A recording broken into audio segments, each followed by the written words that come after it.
they have to make a speed check or get swept up in it and then flung out. They have to, if they're wearing metal, they have to do a 4+ dodge roll or be struck by lightning. I swear to fucking God, every single episode starts with David in the middle of a really long explanation about his rules. Yeah, like I watched in preparation for this session because last time it was a bit vague and I wasn't on form, so I was determined this time to come home, drink my fucking energy drink, and I come on and be ready to go. And I watched every session we've done pretty much for the first half an hour, which anyway, and every single one. So I press record somehow. I keep pressing record whenever David just starts talking, and then it's like, yeah, and then I get a +7 to do it, and I'm like, yeah, welcome to the stream, folks. You say that like this is new. I feel like this has been a thing since the beginning of time. Well, yeah. That's true. Only Dean and I ever read the binding rules because no one else made a binding character. True. Tom, do you want... No, actually, no, Tom, don't change your name on Roll20 yet. I'll tell you what to do. So, first of all, you guys are in Wolfspire, chilling out, doing your own thing. What happened last time? You went and you did the pirates, didn't you? You got the pirates out of there. We got the pirate chick and her fleet, and then they... we took out the... God, what were they called again? The Symphony. I'm blanking. Yeah. Yeah, we went out with the Ashen Sails, didn't we? Yeah. Got the Symphony. Well, you guys took out the Symphony, and Darthus just kind of watched from the shoreline, like a forlorn lover. Just, Darthus was on the boat. Yeah, before he teleported onto the boat. Yeah. Teleported onto a boat. Yeah. Then he saved Decimus and then didn't really do anything. Well, Darthus I'm pretty sure you fell down the stairs. Yeah, I know that. But we're actually starting with you this week, Darthus. Like you're like the first person coming to this week. So. You are. Yeah, I'm pretty sure the fight went like one guy attacked, you fell down the stairs, and I fell out into the van, and everything exploded. Alright, let's get on. That's about right. So, Darthus. Yes. You are in your chambers. I will plonk you all onto the. This is the first time Tom gets to see the map. The famous. Hey. This is one half of one level, Tom. So, and there are 5 levels. So there are 5? I thought there were 3. There are 5. Well, if you count the dungeon, and then the mecha dungeon. Oh, it's true. Yeah.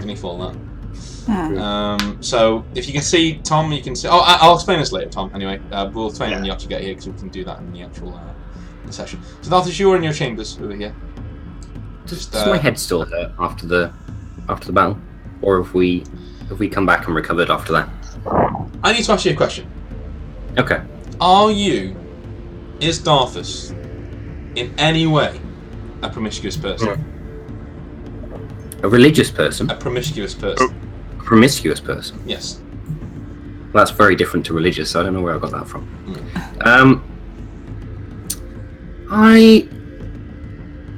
Not really. I think it's more out of lack of knowledge than anything else, than not actively. So he hasn't really actively had thoughts either way. He just hasn't really encountered that just because of the court. If that makes sense. That sounds fine. So you hear a knocking at your door. Oh God. Oh, that's good. So if this is Shukan, have I not had the chance to talk to Darthus? Not yet. Well, give me a second. Okay. All right. So yeah, there's a knock at your door. Okay. What time is it at the moment, Dean? It's about midday. You're just chilling out. You're having a. Well, you've been back for like a day or two, so you're all chilling out, resting some wounds, and the trade is starting to flow in again from the Ashen Sails. So okay. You set your men to work, like unloading boats and getting trade flowing again, and you're just chilling out. Okay. All right. Well, I'll sort of wait a second and then grumble to myself and get up. And as I go over to the door, and I'll advance over kind of slowly, and I'll say, Decimus, look, I just wanted some time alone, okay? We can talk about this sort of stuff later. I've had a long couple of days. I just wanted some relaxation time, and at that point, I'll open the door. You just you just see like Shokan Boss just standing there with a he's wearing like a sable loincloth, and he's what? Ah, Shokan. I didn't expect you to be there. Don't worry about that. Anyway, what are you doing here? He said, Yumi, going to train, Crispy. Remember? Oh. Yes. Yeah, okay. Well, yeah, lead the way. I mean, I didn't expect you at this time, but... I'm fully aware that Darthus is not Crispy. Shokan does not know that. He's just mixing people up. So... Oh, I thought I was Crispy number 2. Okay. No? I thought Crispy number 2. Was I not? Yeah, you are Crispy number 2. Oh, nice, Bob. Yeah, he knows you're Bob, so... Anyway, are you gonna go train with him, or are you gonna just chill out? I'll go train with him, yeah. I'm a bit kind of taken aback at why Shokan has just turned up at my door. I don't know what he's doing here, really. But I'm always happy to spend some time with Shokan. So, yeah, Darthus would go out and train with him. He doesn't really know what that means at this point, to be honest. It could mean anything with Shokan. It's just that you practice swords and you guys are swinging, and you're as you're training with him, you're feeling your muscles, which are now considerable. You know, you've been training for a long time now. You can feel them starting to loosen up, and you're getting in there. So you start like whacking each other a bit harder, and the training's going well. And as you come close and you slam your blades together and you like come up close, so you like a little bit of a test of strength. He says, I have also been told that Lucius wants to see you in her rooms. I see. Don't get any ideas. She's mine. What? I was just going to say, Shokan, how did you know that? Have you been to her rooms? I just do what I'm told. One day, her loincloth will be on my floor. I see. I don't think she wears a loincloth, but I agree with your sentiment. So All women wear loincloth. Oh, do you? And I'll give him a pat on the back of encouragement there. So cool. He like breaks off and goes, let's go. I have to train my old man. And he like just stalks off and goes, oh, and he turns around and goes, he says, tell her I'll see her later. And then like he gives you a nod, like, and then just walks off. I'll give him a wink back. Yeah, like I know what he means. Okay, I'll head over to Sire's quarters. I'll probably, once I get there, I'll be quite careful to have a look around, just to see whether any of her apprentices are around, because I don't really want to end up hanging from the whole like our workers debacle. So yeah, if I'm going to see Sire, I just want to see Sire really. There are a few around. The yeah, she's having them train in the open air, so they're just doing like yoga and shit. No. Okay. Just keeping their joints loose. Are they doing anything like impressive in terms of the yoga, or is it just like relaxation stuff? Or I can imagine assassins doing yoga. I mean, Hellas is pretty good looking, so. Yeah, Hellas is like doing the splits and things like that. So it's kind of good to see. Okay, well I'll take the sights in briefly, and then make my way through into where Sire is. Cool. That's all right. Yeah. Is she out in the open, or is she like in a quarters herself? I don't know. Where is Sire? Can I see her? Yeah, I'll be in my room. That's fine. Okay, I'll knock and okay. Come out. I will open the door. Awesome, and I'll just say to you, hi Sire. I had a nice meeting with Shokan earlier. A bit unexpected, but he told me to come and see you for some reason. I was hoping you could explain why he's here. I don't really know. I don't know why he showed up there, but I do actually want to talk to you. Here. No, I mean like why he showed up at Darthus's door. And, okay. Like I don't know why he would do that. Okay. But. All right. But I do actually want to talk to you. Okay. Go ahead. I'll sort of stroll in. What was that pirate woman's name again? Asher Ravenhead. Raven. Okay. Yeah. So. Yeah. I'll sit myself down on some. Is there anything nice and comfortable to sit down on? I don't know. I think I have like couches and pillows and I would stuff. imagine so. Yeah. Yeah. Because I don't really mind. Like, I just have a very functional chair. Yeah. And a small desk, and that's pretty much it. There's a couple of chests around. So I wouldn't be used to luxury. I would be when I go to Decimus's room, obviously. Yeah. He just lives in silk, basically. So that guy. I'll sit down. I mean, to be fair, compared to the Valnreathian Palace, Decimus's tastes are a lot more, reserved. I see. But compared to the rest of us, you look like a fluffy little bitch. Excuse me. Darkus grew up in the palace, so. I mean, his room is. I assume his room is fairly practical, right, Darthus?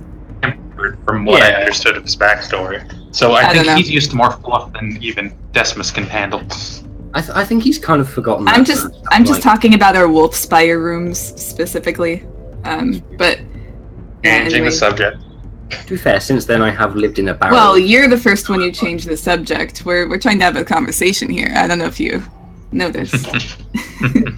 Okay, I'll sit myself down and say, so sorry. Let's just cut through this. What do you want to see me about? I can tell this is a bit of a delicate subject, whatever it is. I don't know if I'd say that. Well, maybe. So, there was something that we haven't told you yet. Well, that's not a surprise. Go on. Yeah, I know. I'm sorry. I just didn't know how to bring it up. It's really awkward. So, the woman, Asher, was it Ravenhair? Something? Yeah. Ravenhair? Sorry, I was listening. I just didn't hear you very well when you told me her name. Yeah, so she, in addition to all of the gold we provided her, she also requested a night with either you or me. We did not agree to that. Decimus used his, weird phrasing that he does sometimes where he doesn't really commit to anything. But he kind of gives the impression. Anyway, so we didn't agree to that, but I just thought you should know, in case she comes on to you, it might not be real. She might just, Oh, I see. You brought me here to say that you want her, is that? No! Do you want, oh, okay. Is that, I guess I no. read the vibes wrong. I just thought that there was some kind of connection there between you two. No? No. You sure? I'm sure. Okay, that's fine. That's good. I just didn't want you to get in, if you decided to get into something with her, I didn't want you to be surprised if it was just for fun, or, if she thought of it as a trade item. I thought you should know that she requested that. Okay. And she didn't want a night with Decimus at all for some reason? No. No, okay. I guess we're just better looking. He doesn't have the jaw looking foot fix. God, guys, so rude. I think we should mention that too. But yeah, that's fine. Thank you for telling me. Okay. Yeah, we'll see what comes of that. You never know. Yeah. Yeah, I'll keep my eyes open. I'm always careful where women are concerned, anyway. So, thank you. All right. Anything else? Okay, sorry. That was it, and it was pretty awkward. So, I think I'll. It was. That's fine. Get back to my apprentices now. And one more thing. If you tell Besha to come and find me in a couple of days, I'll have a present for her. Besha? Yeah, Besha. What do you want with my apprentice? Nothing with your apprentice. She wants something from me, okay? Not quite the same as Asher does. Something else. I promised her, okay? And I keep my promises. That's all. I also promised not to tell you, so... Alright, well... Leave it. Well then how... What? So you promised not to tell me, but you want me to tell her to come see you? Because But you don't want her to know that you told me that... No, I said I wouldn't tell you what it was. I didn't say I wouldn't tell you about... This is going to go so... Something. Was all. I can be quite careful. I lean my head out of the door. Besha, can you come here? Oh God. This wasn't expected. Yeah, she just walked over and she's like tossing over a stiletto in her hand. Where did you get that? I grab it. She's like, I made it. Oh. Well. Oh. You actually made this? Yeah. Can you believe it? I put that in the back of my mind for a minute. I shake my head. Okay. Well, who's to say she didn't make it? Anyway, I'll ask Besha. So Darthus is telling me that he has something for you. Can you tell me what that's about? No. Alright, Besha, I know that I taught you how to play word games like that, but I really need you to tell me what you're up to. No. Okay, well, I think we settled that. So, and I'll just start to walk out the room. Not so fast. Okay. Look, Besha, it's fine. You can leave. Don't worry. I'll sort this out. She's like, no, seriously, I don't know. Were you what? Do you remember when the night when you were carrying those men through the courtyard and her guy's all gold glassy. She's like, good times. Good times. Well, we'll discuss that at some other point. Okay. Actually, we already have, and I'm not happy with that. But anyway, I said that I would make something for you. Do you remember? Oh, yeah. She turned around to Simon and goes, he said he'd make something for me. And what did he say he would make for you? I don't know. I was kind of hoping it was a dress. I'm just going to look at Sarah and say, I don't make dresses, so you know that. I have enough knives. Do I look like the sort of person that would make dresses? Although more knives is always good. Do you know you can cut bread with a stiletto? I didn't know that. You can also cut meat off of a bone as well. And if you can angle it just right, you can open the bone and get most of the marrow out to give to the dogs. That's interesting. Yeah. Thanks, Bishop. Do you know there's like 1/8 gradient of a blade in every single stiletto? Any more and it's just a butter knife sized. You can spread butter with a stiletto. I'm you can't with the gladius. So. You know, gladiuses are basically big knives. Alright. Go back to Jingham. She just goes, she shrugs and just walks off. You're making her a knife, aren't you? I don't think she said anything like that. What else would she want? You just hear the courtyard. Hey, Jingham! Darthus is making me a knife!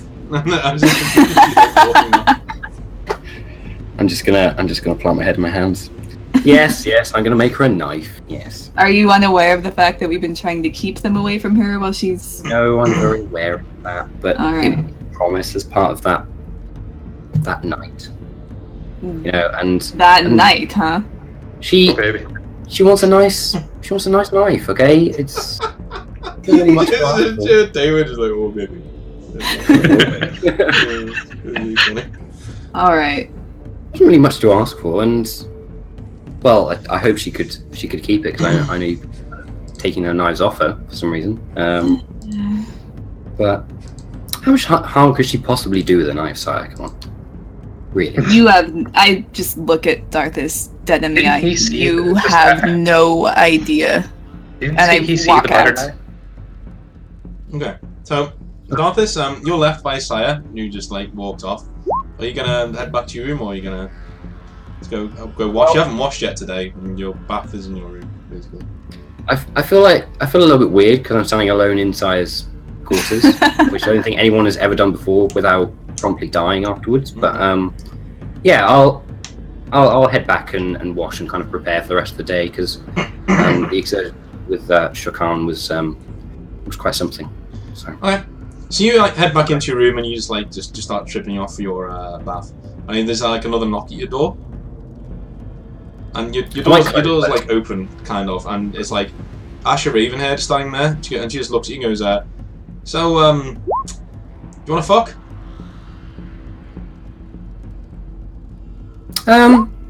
Yeah. Well, I was running a bar, so feel free to kind of get yourself going. She's like, all right, and she in the most manly fashion ever. She literally just gets dressed and just like sits in the, and we'll just close the door there and we'll leave it. We'll leave it with you approaching the hot tub or the bath, whatever it is that you got there. All right. See, at least he knows, so my conscience is clean. Mm-hmm. Didn't make any difference whatsoever. Decimus totally forgot. He didn't care. I figured it might not make a difference, but no difference whatsoever. Thought he should know. Absolutely. Thank you. That was right. Decimus totally forgot. Decimus was gonna just let it happen. He figured it was between you know. I told her that if she wants that, she's got to flirt with him. Figure it out. Decimus washed his hands of it. Okay. He did specify that Decimus did specify that he was not going to get involved. Decimus, you are in your office, or the main office of the with Shogun in the main offices, and he's given you a letter that has been received from that Wolfspire for the Obsidian Wolves, and it's bearing the royal seal of the Asunder. It's bearing the royal seal of House Akiera. Mm-hmm. So, is it from? Do we know which son it's from? No, they're both claiming the same seal. So, yeah, so I will open it. It's from Kassar, the more combated brother in the north. Mm-hmm. And to cut a long story short, it's a letter inviting the Obsidian Wolves formally to join his armies, and he's promising you riches and a place as the premier sellswords in the east if you help him crush his brother. And there is another letter that has arrived almost at the same time, bearing the royal seal of Akiera as well. Yeah, I've opened both. This one is from Jochi, who is Kassar's brother, claimant to the throne, and he says that he has amassed a great gathering of followers under Gormal Creddock, who is the Lord of Vanaskar, and that they outnumber Kassar, as whilst Kassar has control of half the Asunder armies, Jochi has brought many more allies through the riches of both the Empire and Gormal Creddock, who is, at the moment, probably the richest man in Saga. So he invites you to a parley in the coming months, but there's no date set at the moment for that. Well, I think I would probably send someone to go find Darthus, but like not urgently. It's not like we'd have to leave immediately, and then see what else we have going. One thing I forgot to say was that both have offered to send agents to meet with you in Wolfspire. All you need to do, their father gave them sending stones. All you need to do is to convey your wish to meet with an agent on the sending stone, and they will send their agents to you on the next day, on the next tide. So you're seeing that both of them are basically are making moves that are identical. Yeah. So obviously they don't trust each other, and they are literally, doing the thing. Yeah, they probably learned that with their spies that one was doing it, so they both. Yeah. Exactly. And the other did it. So you've got two. Okay. Well, I'm gonna set them aside for now because I don't want to. Mm-hmm. Also, quick question, Dave. Did I ever hear back from? Because when Resin left, I had him with the Valenrathians who left with them, a request to any of the armors in Valenrath to make me binding robes, and I set them I think it was some ridiculous amount of money, like 5,000. Yeah, there is a countdown on that, and it's approaching its zenith. So okay, leave it. I'm going to give you a 10-minute break-off period for this to decide what to do with these stones, and then we're moving on. Like a hard. Well, I was going to set them aside for now until I can talk with Darthus and Sai about it. So I was sending messages out to them to get them. Yeah. to come out here so we can discuss it. It's raining at the moment, and it's like late afternoon. So, Saya, you get your message. Are you going to go and meet with Decimus? See what he's got to say? Yeah. Cool. And the messenger gets to Darthus' door, but there's a belt on it, and so he basically just returns without Darthus, and just Did you take the belt with him? No. Or... No. Oh, okay. And, why would he do that? As a sign. I don't know. He basically informs you, Decimus, that there's a belt on Darthus' door who doesn't want to be disturbed. Is it like Darthus or Decimus is gonna be like a minute, like, who is he? Oh, right. What? That was the thing you did, yeah. Kif, I've made it with a woman. Inform the men. But I'm also gonna ask for Rowan, and I would have actually sent someone to go find, to have Rowan come. Shogo's already there. To have Shokan and Ashik and people who are working with us on military matters. Cool. Shokan turns up, and Shogo turns up. And I guess after a while, Asha turns up too with like a dishevelled hair, and she looks like she just like literally just stepped out of the rain, but she looks much wetter, like literally just like fucking drenched. And she's just throwing her clothes on and just staggers in. I'll walk in a few minutes later, looking worse than he does. But there are several knights around who are sitting down, and they all stand up with like stern faces, and they just like look at you. I give Darthus like a wink, like they just like it's like very, very quiet, and you can hear the rain pouring outside, and the knights stand up and they look across the room at you, Darthus, and as one they just start going slow. I bow. There's like four of them just like clapping. Just like, I'm gonna kind of just like glance at Asha and say, I'm just like, I'm not gonna say anything. I'm just gonna kind of look at her, and then kind of gesture towards the papers on the desk while they're doing their slow clap. Cool. No, they're not slow clapping. They're fucking clapping like standing in the aisles. But one of them like wipes away a tear with a gauntleted fist from his eye. And like, a single manly tear. Yeah. You can hear like Land of Open Glory playing in the background. So Asha reads it and she just goes and like puts it back down again. And she goes, "All right, I'll be in my room. Tell me what you need." And then she just walked out. I didn't expect too much more, since she's just a mercenary. But I figure before she leaves, it's like interest in either direction. She just shrugs and goes, "Never really trusted politicians, but I'll go where I get paid to go." And she turns around, and she looks at you, Darthus, and goes, "I'll see you later." And it's like just like slaps your arse and walks out. I'm gonna stand completely like taut, like I'm on a patrol. That makes sense. Meanwhile, I've forgotten about that whole thing, and I'm now a soldier. Back to business. Yeah. While while Darthus sorts out his life, I'm gonna show Saya the letter. Okay, you've seen both letters now, Saya.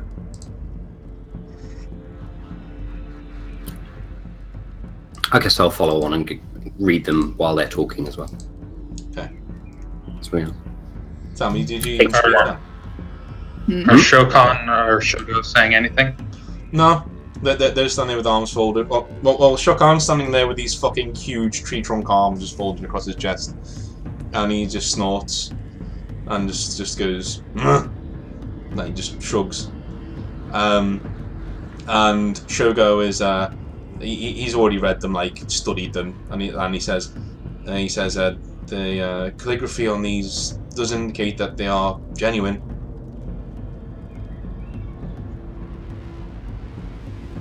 Anyone willing to forge these would have had the resources to be sending stones along with them. My thoughts exactly. By the way, Dean, just hit level 8. Decimus can actually now just sense like general binding energy and such around him passively. Is like one of the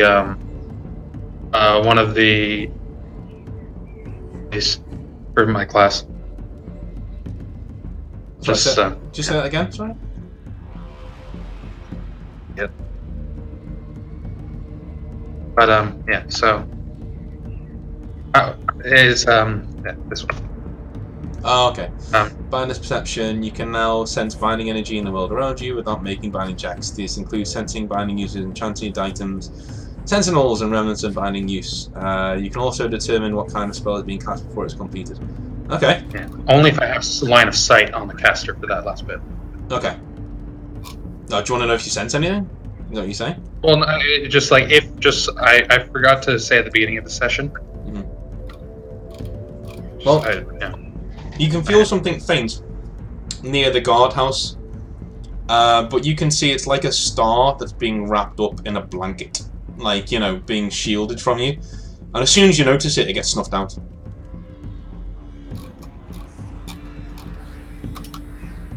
It doesn't feel like one of my students, right? No, but it didn't feel malicious in any way. It just felt like, oh shit, and it just shut itself off.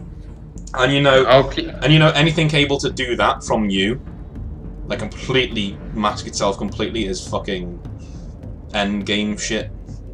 You know, that's like a very powerful binding magic. If it's very powerful and it doesn't feel hostile, then I might, investigate later. But yeah, it doesn't feel hostile, no. Yeah, I don't want them to panic. So, By the way, guys, there's a super powerful binding presence in the castle. FYI. So about those letters. Did you actually say that? No. Okay. Okay, I'm just gonna. There's a knock at my door, but you guys decide what you're gonna do. You have 5 minutes. Decide what you're gonna do with these letters and sending stones. So the audience can hear. I can't. So just to briefly explain it when I get back. Sure. Okay. All right. What's that?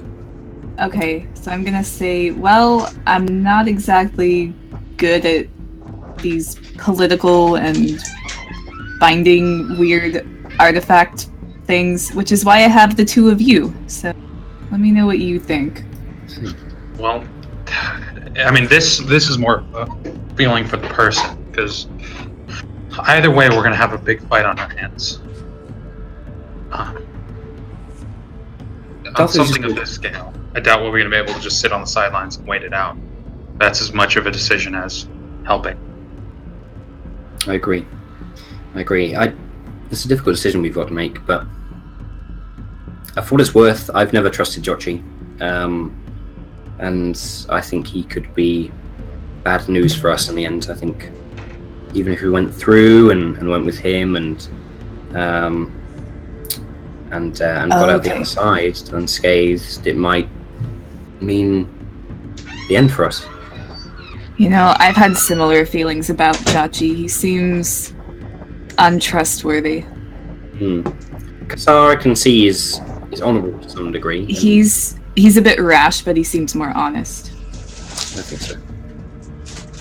Honesty aside, from what I understand of the situation, Jochi has a greater following at this point. But as long as we understand that if we do decide to align with Tsar, it will mean a dangerous fight. There's something. You know what? I forgot that all of these people were here, so forget that I even. Saya wouldn't have forgotten that there were all those people there, so forget I did anything there. But I do want to talk to the two of you later. So. Well, if you want them to step out, they're more than willing. They can actually, yeah. We'll have them step out for a minute. Okay. I'd say before you step out, do either of you have a preference on either line, and we'll ask Dean what he would say to that when he comes back. Okay, you can do that. We stepped out, and just so you know. Okay. Okay, so it's just whether we've asked everyone except the three of us to step out for a minute because I have to tell them something. What's whistling? Oh, that's probably the vacuum. Hold on, I'll mute while they're vacuuming. Okay, that would be great. It did sound amazing, to be fair. Shakan just shrugs and just like, I robbed these two. Are good. More money with Jochi, more killing Mikasa. I think you know where I stand. And Shogo just looks at him and just rolls his eyes and goes, Indeed. Indeed. Thank you, Shakan. Thank you, Shogo. And, we'll speak to you both later, don't worry. But we have matters to discuss on our own at the moment. Yep, they walk out. And goes, Come, Shogo, I will teach you how to do the 3-round splits. And Shogo goes, what on earth are those? Shakan goes, we give Besha some bottles and we show you. And he just walks out and slams the door behind him. I pretend I didn't hear that. And then I turn to Darthus and Decimus. So there's been something that's been bothering me for a while. I didn't want to tell you guys at first, but I think it's about time. So shortly after the assassination on Akiera, I wrote to the Black Lotus about it and received a reply back that the assassination was in order to put someone else in power, and that it was my job to see that that person got to that position of power. They never told me who that person was, but I'm led to believe it may have been Jochi. I can't be sure. I have nothing to prove that, but just speculation leads me to that conclusion. And it's very... The assassination is one thing in itself, but it's very unlike the Black Lotus to get involved in politics and try to assure the power of an individual. We just kill. We're just assassins. And I'm not sure if it's related to the agent who broke in to try and steal our deed, but that's also very outside of our spectrum of work. We don't care about properties or power. We kill for money. That's all there is to it. I see. Well, I think money can have some strange effects on people and organizations, and I've seen that. So perhaps the strange behavior has come from someone who might be a little bit more wealthy, perhaps. And I'll just let that hang. If one of the two brothers commissioned this attack, it's by far more likely to have been Jochi. So an additional risk we take if we do end up siding with Kasar is we may have to deal with the Black Lotus. Give you specific orders. I doubt they're going to see it that way. Do you think we can do that, Sire? Well, let's just say that I'm just out of apprenticeship myself. And you've seen what I do. We have.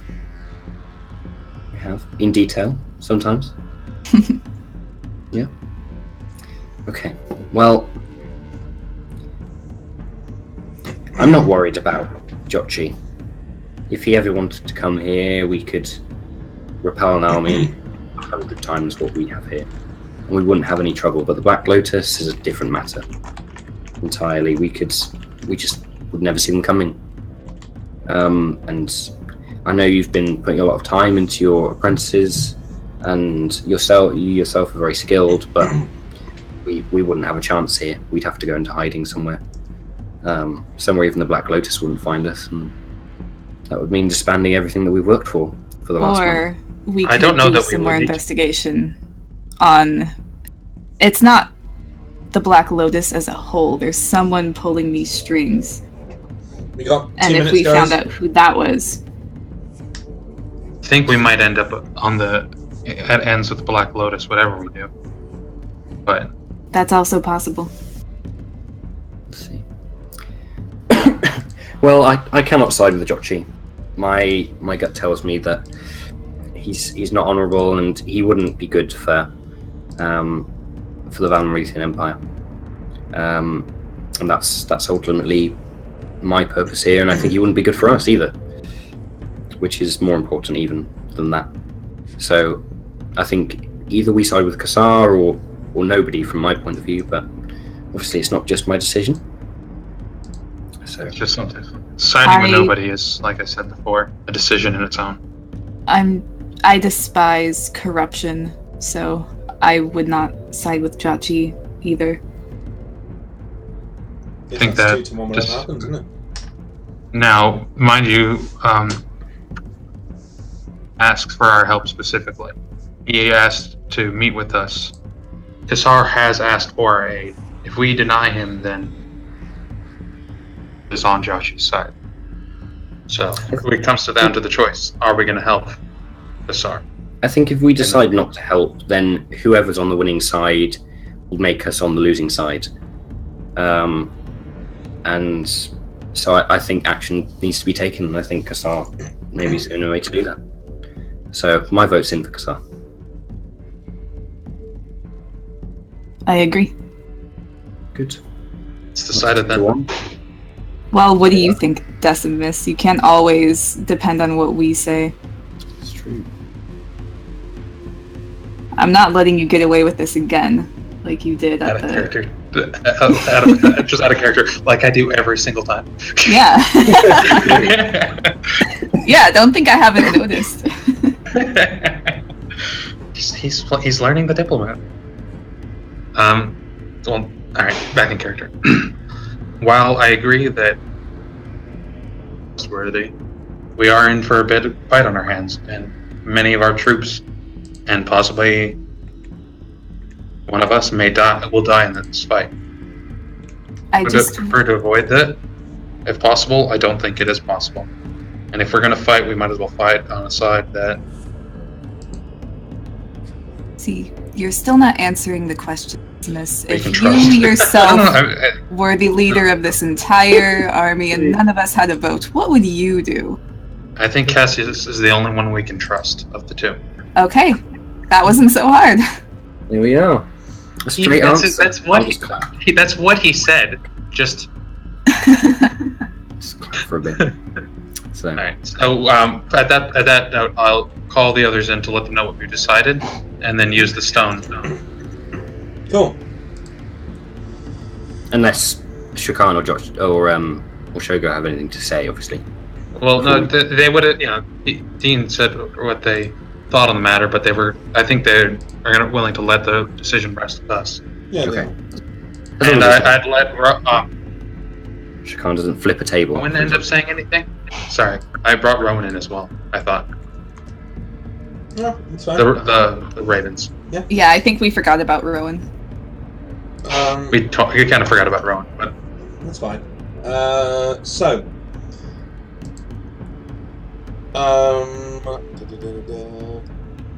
yeah, they come back into the room, and you let them know what you decided, and you do the sending stone. I'm gonna switch to the next day. Yeah, we just come in the next day. A lone rider comes in bearing the flying banner of Asunder, and you can see it's one of Kassar's riders, and he just jumps off the horse and hands Shogo a message, and he conveys it to all of you, and he gives you he gives it to whoever's nearest, who would be in the courtyard in the morning. Probably me. Okay. To be honest. So he gives it to you, Darthus. Mm-hmm. And yeah. I think I'll summon the others in our own personal meeting room before I do anything with it. Cool. That's okay. So, I presume I get them together. Yeah.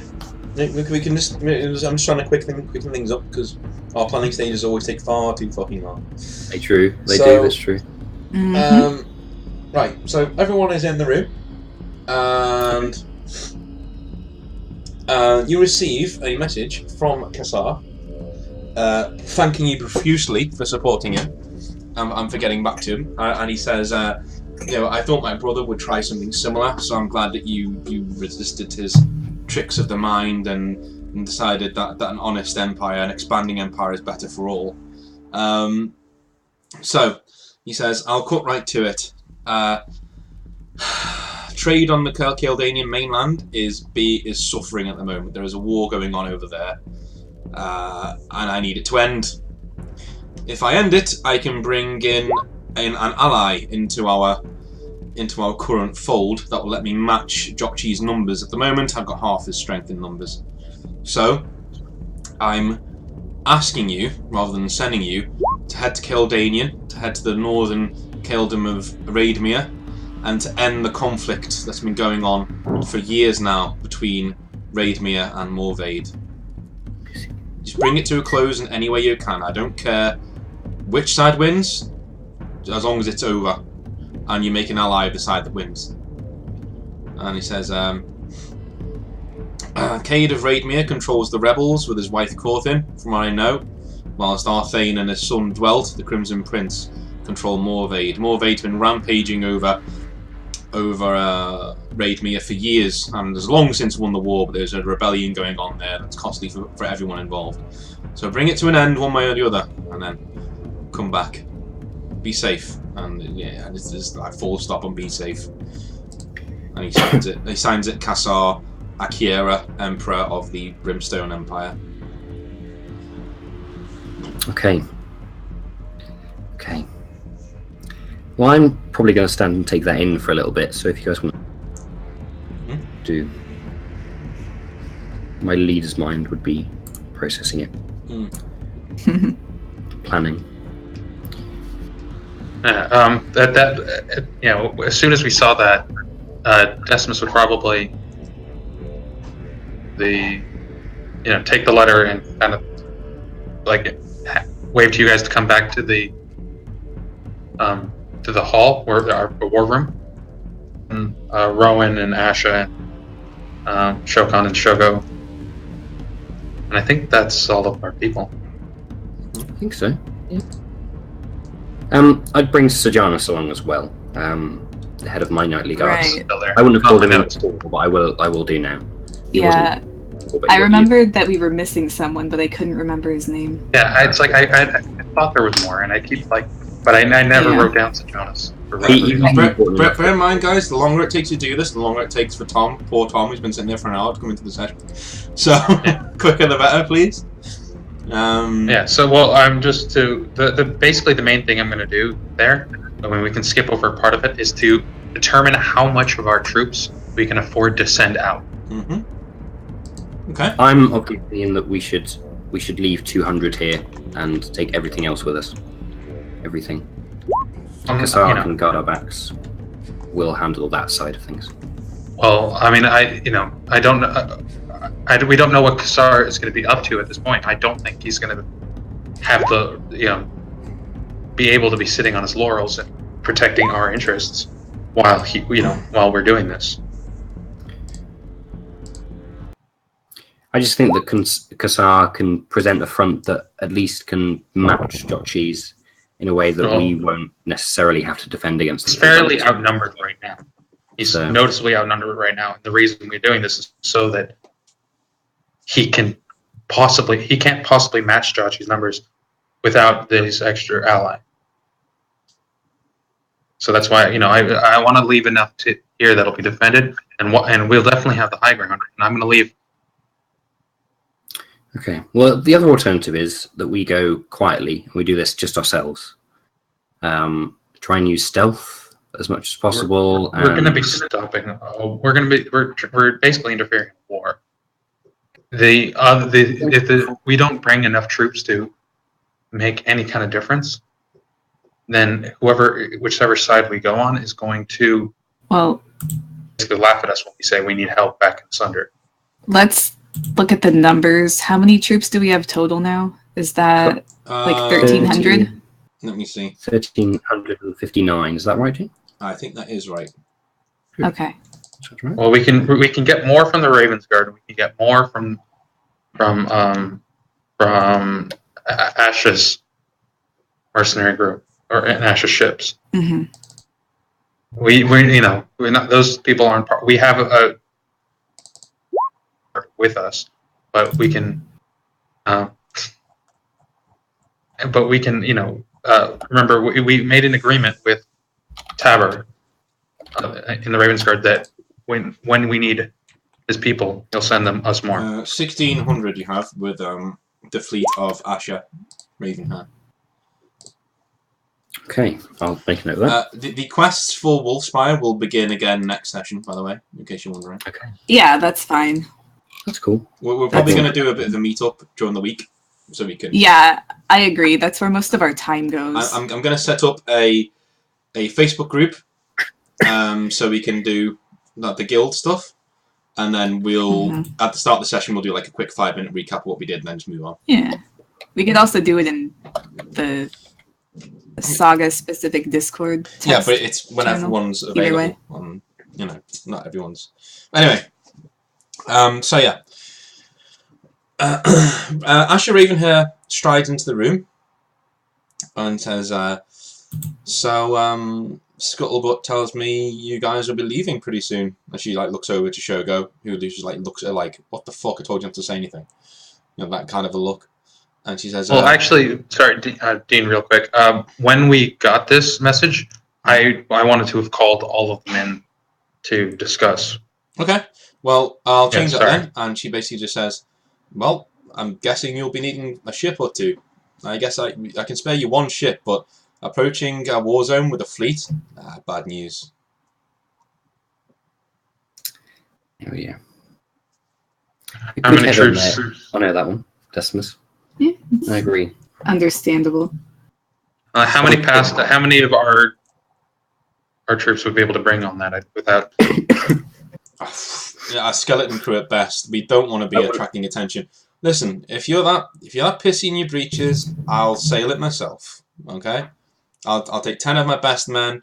We'll sail you right up the coast. We'll sail you right to raid me. I've got friends there. They'll make sure you're okay. I meant how many people would we be bringing along that weren't her crew? That's what she just said. 10. She's bringing 10 sailors. She's not going to let any of your soldiers on the ship. She's just like, no. She did. At the end of the day, her motivation here. She's a mercenary. She's got to look out for her men, and you're paying her well, but she's not getting her men killed, and she thinks that taking any more men than that will raise too much suspicion. That's fair enough. That's fine. Sneaky mission then. My men will stay here and guard Wolfspire for us, Decimus, and we'll handle everything over there. Don't worry. I'm sure you're more than capable of doing that. I'll give you I'll give Decimus a little wink at that point. Feed his ego. So. Cool. So. Yeah, if we're not doing a proper force in there, and we're gonna go in as a strike team, then there's a lot less to worry about. Yeah, I'm gonna fast forward to you.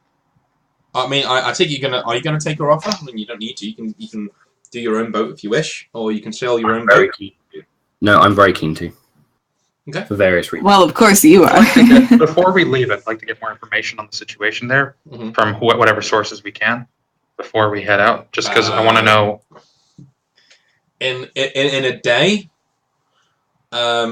nothing of use is going to come back in that short amount of time. You'll get general platitude from Gildanian soldiers who are in your army, who hang on, who view the situation before. Who just say it's been at war for years now, and the reason why there is even a war on is because Corthin and Cade, Cade's the Kale or King of Raidmere. Corthin isn't noble born, so all their children are bastards, but they've been legitimized. And so the cousin of Cade, who is the king or Kale of the neighbouring Kaledom of Morvaid, which is much bigger with a much bigger army, said, "You can't do that. I'm invading because you're going to sully the family name. I'm taking over." And there's been a huge war going on for the past 10, 15 years, I think, something like that. Yeah, so it's finished. I mean, the war's finished. Like, it even finished in our last campaign. It was nearly done. But since then, like, there's been a rebellion and a lot of bad feeling. And if you ever played The Witcher 3, it's basically like Nilfgaard taking over the Northern Realms. That's pretty much what it is at the moment. What it feels like. When the war ended, you said the war had sort of ended and then it kind of popped up again. Mm-hmm. Does that mean that Radomir took control and then is losing it again? No. The war ended ages ago with Morvaid winning emphatically. The Raidmerians are now fighting a resistance and nothing more. The takeover hasn't been legitimized yet, so it's still technically Raidmere, and not all of Morvaid hasn't expanded or anything. But yeah, it's basically Morvaid in all but name at the moment. But the populace are not happy with it, and there's a general rebellion going on, but it's pretty much stamped out. It's like the dying embers of a rebellion. But the rebellion has started moving on to trade targets now to like bring other people into the conflict. Okay. Would Darthus have heard from his cousin about meeting Corthin? I don't know whether you mentioned it. She did help them. Yeah, but that was fucking years ago. So no, I don't. I mean, like as he was growing up. That's far too obscure. No.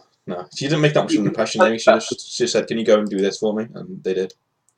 You would have heard about the rest of the party. Yeah, and then she helped us.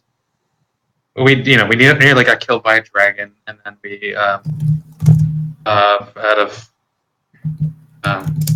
Caldania. Well, the answer is still no. So yeah, remind me for the simple matter of it being simple and me wanting to move the story along.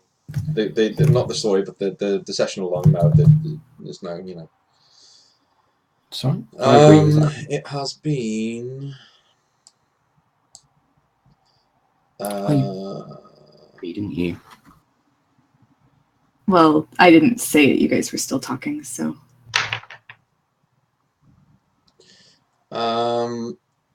Sorry, Dean. 5 years. It's been 5 years. And you guys have been you guys have been in the East for 2 years. So 7 years. Alright. And so before we go, I'm going to ask everyone, would it be a terrible idea to bring May with us since she needs to go home? She's the girl that we got from the... I'd prefer to send her when this is settled one way or another. Do we know whose family... Actually, does she know whose side her family would be on this? Was she even a Raidmerian? She's from Caldania. I don't know which Caldania. In my notes, it says she's from Kea Vale. So okay. She's on the other side of the fucking continent. Where are you going? Well, she'd be closer to home. Been sent off. So you just abandon her in a war full of mad raping soldiers. We would have sent. Remember, our plan was to send her off as soon as trade resumed, and because we had dealt with the people who were killing the Ashen Sails. I'm all ready if it was safe to do so. I think we shouldn't take any extra baggage along. We should just go and do this ourselves, and that's fine. We can send her later. So all right. So I'm gonna ask. I'm gonna ask Sai if she wants to bring one of her. Just one of her apprentices. I think I'm gonna leave mine because I don't want to put them in the war zone yet. I'm gonna kill these apprentices if we don't get going soon. I'm just gonna put them in a fucking sack and throw them in the sea. No, actually, no, I wouldn't do that because then my missus would kill me. So, well, I mean, I also wasn't the one who brought that up. That's true.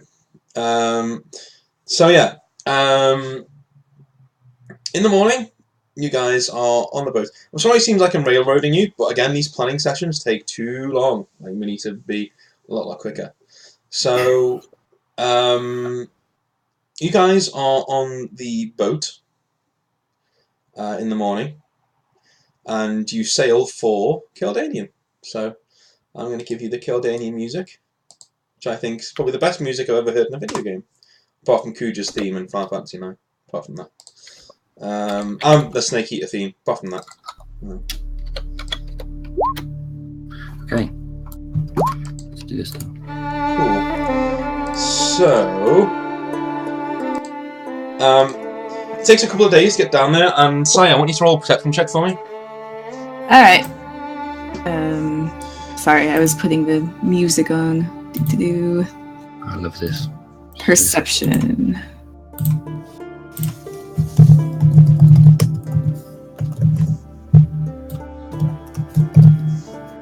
Oh, not good. Yeah, okay, you don't. My perception is 10 actually, so I might notice something. So yeah, you notice that Darthis and Asha are in her cabin quite a lot and don't really come out. So. Oh, that's what I was trying to notice. Okay. So, you guys round the coast to Kildanian finally, and after a couple of days' voyage, well, we'll call it about a week's voyage. The seas are quite choppy. So, what's the equivalent of a high five in Saga? Because I'm gonna give Darthis and Asha both a high five. Yeah, like not right after they come out because that's gross. We'll just look at we'll admire Asha for a minute and just see who's getting the banging. Oh my goodness. Okay. So yeah. She ain't bad. Oh, you found another picture? She ain't a bad piece of ass. Yeah, she's alright. Good company. She's alright. So I liked her face better in the other one. Yeah, well. She had a hat on as well. The hat was pretty cool. So. She's still got the hat. Was She's it taken it taken off for you. I half did that for the hat, to be fair. Would you like her to keep the hat on? Only that. Only that. Alright. She comes out wearing only the hat. Okay. So you guys come onto the basalt shore of the great Kingdom of Raidmere, and you can see the seagulls flying in the air, and general sounds of the coastline. And Asha just turns to you, Darth, and goes, "Always loved Kildanian." He says, he just looks around and goes, "Not as squalid as Asunder. Fresh air. Do you smell it?" And yeah, she breathes in really, really, really, deep breath. I can. I've never been here myself. I've only heard of it from my cousin. He was from here, but I see what you mean. It does have a certain beauty to it. He says, and a freshness. Yeah, she says, yeah, well, anyway, guess we better lower the gangplank. There's a town just up the way there called Steed's March. I think that's where the agent said we were to meet. Well, you were to meet an agent who will send you on your way to the rebellion. I presume you're not joining us? No, I'll watch the ship. Well, I'll be sad to part with you here, but we'll be back. She said, I'm sure don't be thinking this is a long time thing, I'm just using you for your body. Fine. I'm perfectly happy with that. She says, cool. So she just walks off. And she just starts shouting at one of the men who's standing there looking at you two. And she's she basically says, I'm going to rape you if you don't get down there and start building that fucking rigging right now. And he's like, oh, sorry, and he goes down there, but straight away. Can I just take a minute for, I think Saya would be, I don't know, her parents were both from Kildanian, but she has never been here. So this must be really weird. Going back to her origin. Yeah, sort of, yeah. In front of you guys, you can see vast rolling tracts of grassland.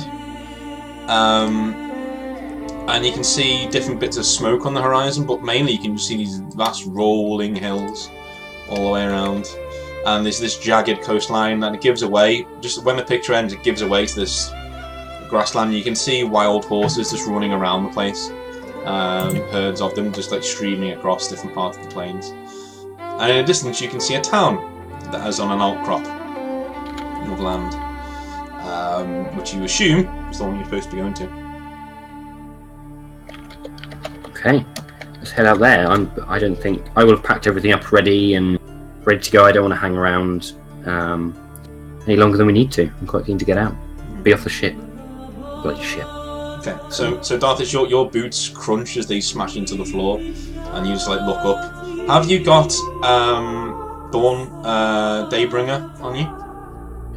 I do, yeah. I was trying to keep it under wraps, though. Literally under wraps. It's just on your back holster. It's too big to use on the side too. That's going to attract attention, but people in Kildanian respect big fucking swords, so I wouldn't worry. You just like stride out there into the surf, and then you finally on land. And you can turn around and you see Saya just like nimbly just like somersault off it and just go bunk into the water. No, I'm probably just like staring at everything like. Well, yeah, that's already happened. That's what I'm saying. That's already happened. Yeah. I'm still probably doing that. Okay. As she walks and stuff.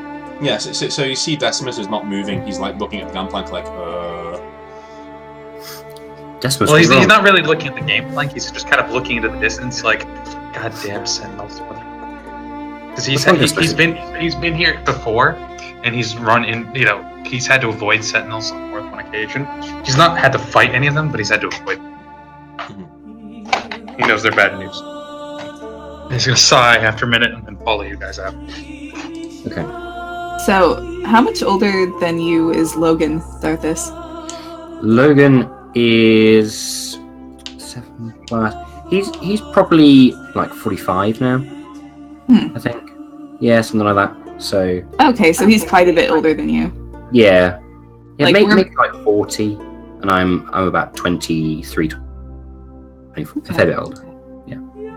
So, are any of you going to get off the ship tonight, or are we going to be? We'll go. We said we'll go. Okay, cool. I didn't hear that. All I heard last time was Saya. I got off the ship, but I got off the ship. I was just staring at everything the whole time. Alright. Decimus took a minute to get off, but he was, just because he doesn't want to deal with sentinels, but he's gotten off as well. Okay. Yeah, in fact, I probably ran off the ship. It probably caught everyone off guard. Okay. Yeah. It's a man running the road. So do you guys want to head inland, or do you want to head to another town? Do you want to go home? Do you want to, go? You can do whatever you want. Yeah. I think we should head to the town that was specified out to us. We don't really know Caldania, we've never been here, so it's a good place to start as any, I guess. That makes sense. If that's okay with everyone else? Yeah.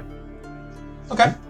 So you guys head through the countryside, walking like normal travellers. And as you're walking through, you can see here is verdant grassland, but you can see which one of you has like a horticultural? Does anyone ever good at like noticing things about the land or anything? Would you say? I have 10 perception. No, that's not going to work. What I'm saying is, Saya, with Saya, well, if it's horticulture, then Saya has, some skill with herbalism. Okay, then that's what I was looking for. So yeah, roll it. Okay, so you notice that the land's just recovering here, but you can almost smell the ash in the ground as it's being, as things are growing again, and the horses look a bit scrawny as you're walking through. But finally, you guys get to the town of Steed's March, and there we go. Steed's March, and as you come through, you can see Raid Mirian banners have been replaced. So these blue ones are actually red with an eagle on them, with like a golden eagle spread on them. And as you're walking through, Darthis, you're bumped into, and you hear somebody go, "I'm totally sorry, sir," and then like walk off. And then you look down, you've got like a note attached to the front of your breastplate. So like. Bit like, does it look like a sticky note? Is it really standing out on my breastplate? No, it's actually an immaculately sealed envelope with a black bit of wax on it, with a seal on it. You just stuck to the front of my chest. Okay. Yeah. So it looks like a letter. It doesn't look like a It looks like a letter. Yeah, it's been stuck to your chest, and the seal is facing outwards, almost like a. Okay. Fair enough. I'll turn to Sire and say, Sire, would you do the honours? Like with this. So is it still stuck to you? Yes, it's stuck to me. Okay. I grab the note from you and hand it back. Unless you want me to read it. No, I was asking if you wanted to read it, really. Oh, okay, I'll read it. Sire, do a perception check. Okay. Okay. So you see in the wax there is a black hand, like stamped into the wax. Oh dear. And Saya wouldn't know anything about this. So. You would, yes. Actually. Oh, I would. Yes, because you're part of the the Black Lotus, and the Black Lotus are fighting a shadow war with a rival assassin group called the Shadows of Chaos Town. They've been quiet for a long time, but yeah, you recognise but you don't recognise anything else about it. You just know it's associated with them. Yeah. Okay. I'll point that out in case the others know about it. Okay. What does it say? Okay. It says. It's got like a flowing poem in there. It's a poem about the Lord of the Stormbreakers, Lang, who fell heroically at the Battle of Stormheart, and how he fell and through treachery and deceit. And then roll no perception roll for me. Okay, so you pick out a few words. At the start of every single paragraph is a message. The first word is a message, and it says, "Leave a golden arm of Asunder in underneath my statue." That's what it says. Okay. Yeah. So I would have read that aloud. I see. I mean, not like shouting it from the balcony or anything, but okay. Yep.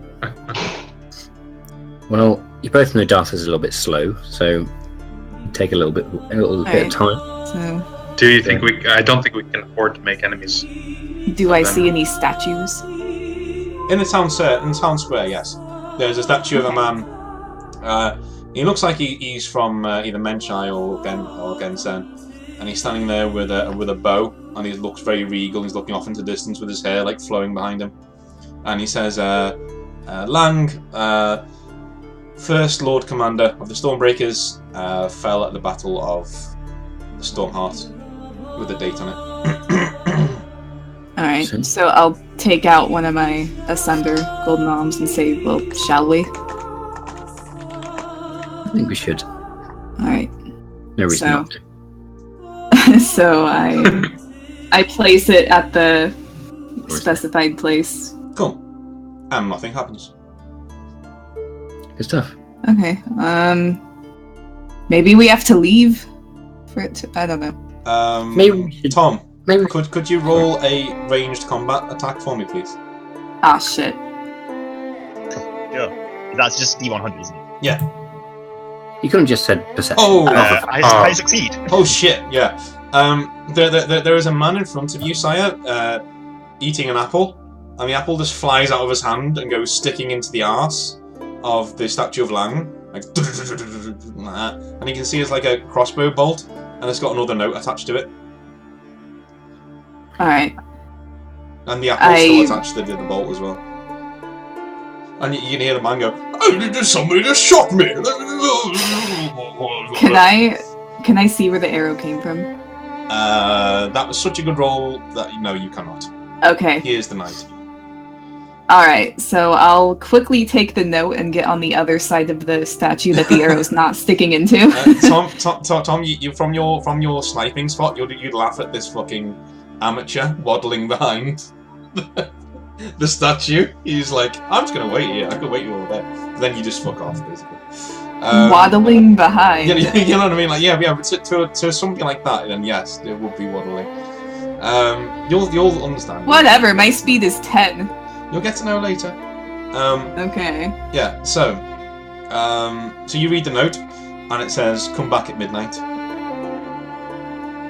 Oh, well, that's great. Alright, so I'll pick up my golden alm and put it back in my bag. Cool. Sweet. And That's where all the good things happen. And we go home. I'm just kidding. yeah, well, yeah. Alright, I'm out. I think we should find. I think we should find a place to stay. That's a good idea. Find a place to rest, recover after the journey, perhaps, and wait till midnight. I suppose there's nothing else to be done. There is an inn called the Not Prancing Pony. Not Prancing Pony, you know, I forgot to say. Okay. So that is in the town square. Are there any short people there? No. Definitely not carrying any. No. Yeah, that's fine with me. There's especially I'm not an attention-seeking short person who keeps getting into trouble and nearly getting everyone killed. Especially not one of those. No. No. And no very tall, black-haired men in the No. back, sitting in the back corner, watching said. No. Okay. Okay, well, I guess we'll head in there. Yeah. So are you guys going to have any drinks whilst you're in there? It's quite raucous, you know. Yeah, but I'll have a drink. You can sense that the atmosphere in town is very not tense, but just morose. You know, just quite down.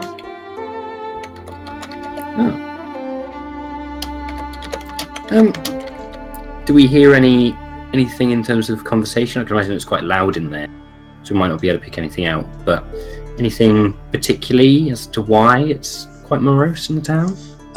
They have lost the war and they don't like the Morvadians. That's what you're hearing.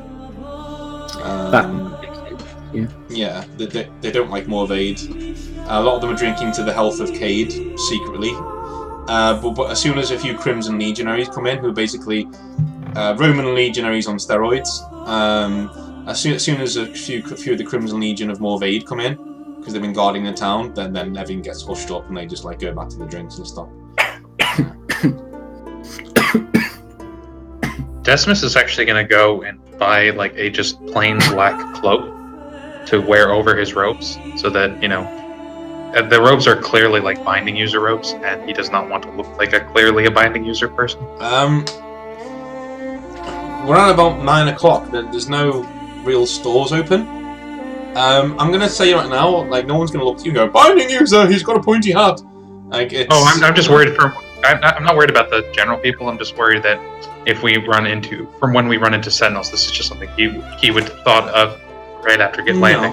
No. You've walked through surf and then through the countryside. You're pretty muddy. It looks like you're just wearing robes, raggy robes. Okay.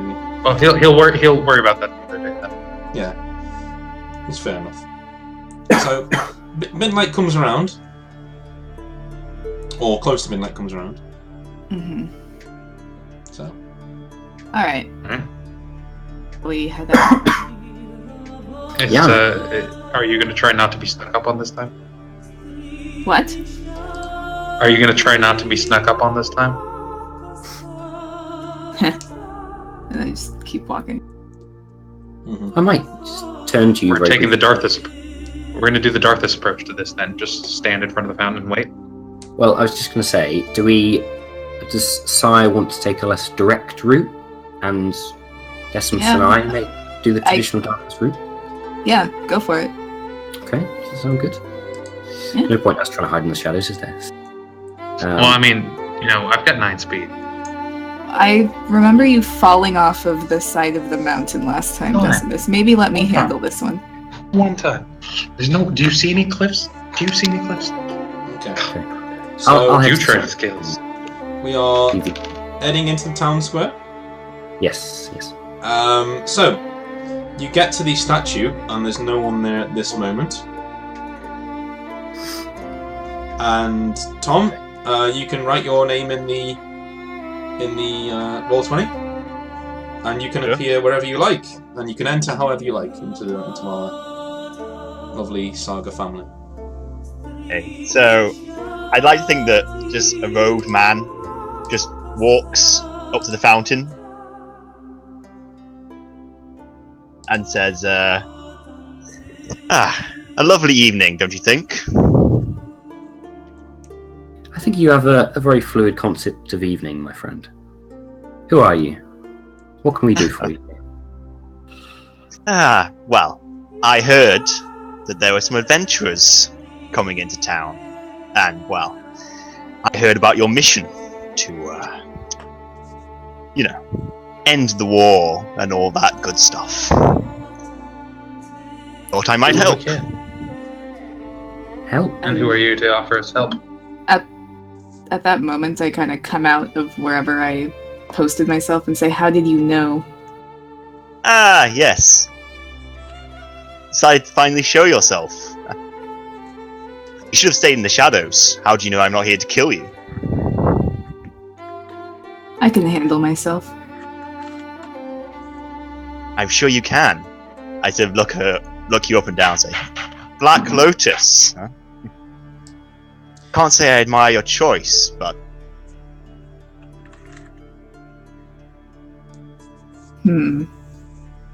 I'll sort of turn back to the others and say, well, I shall introduce myself, I guess.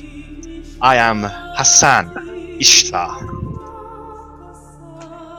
Decimus raises an eyebrow in a trying to control his shock kind of way. Just like, oh shit, but wait, what? No, wait.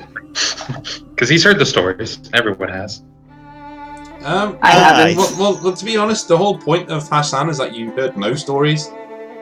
You know? No, I mean of the betrayal. We heard the stories of the betrayal. Yeah, I've heard the stories of betrayal, but yeah.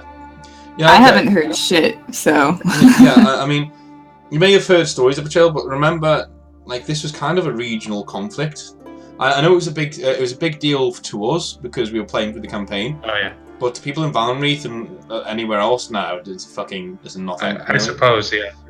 So I don't think you would have heard of Hassan, to be honest. Maybe because that was his whole character, was no one that used the Black Hand. You've heard of the Black Hand, but you don't know this guy's the Black Hand. So. It's not. So you've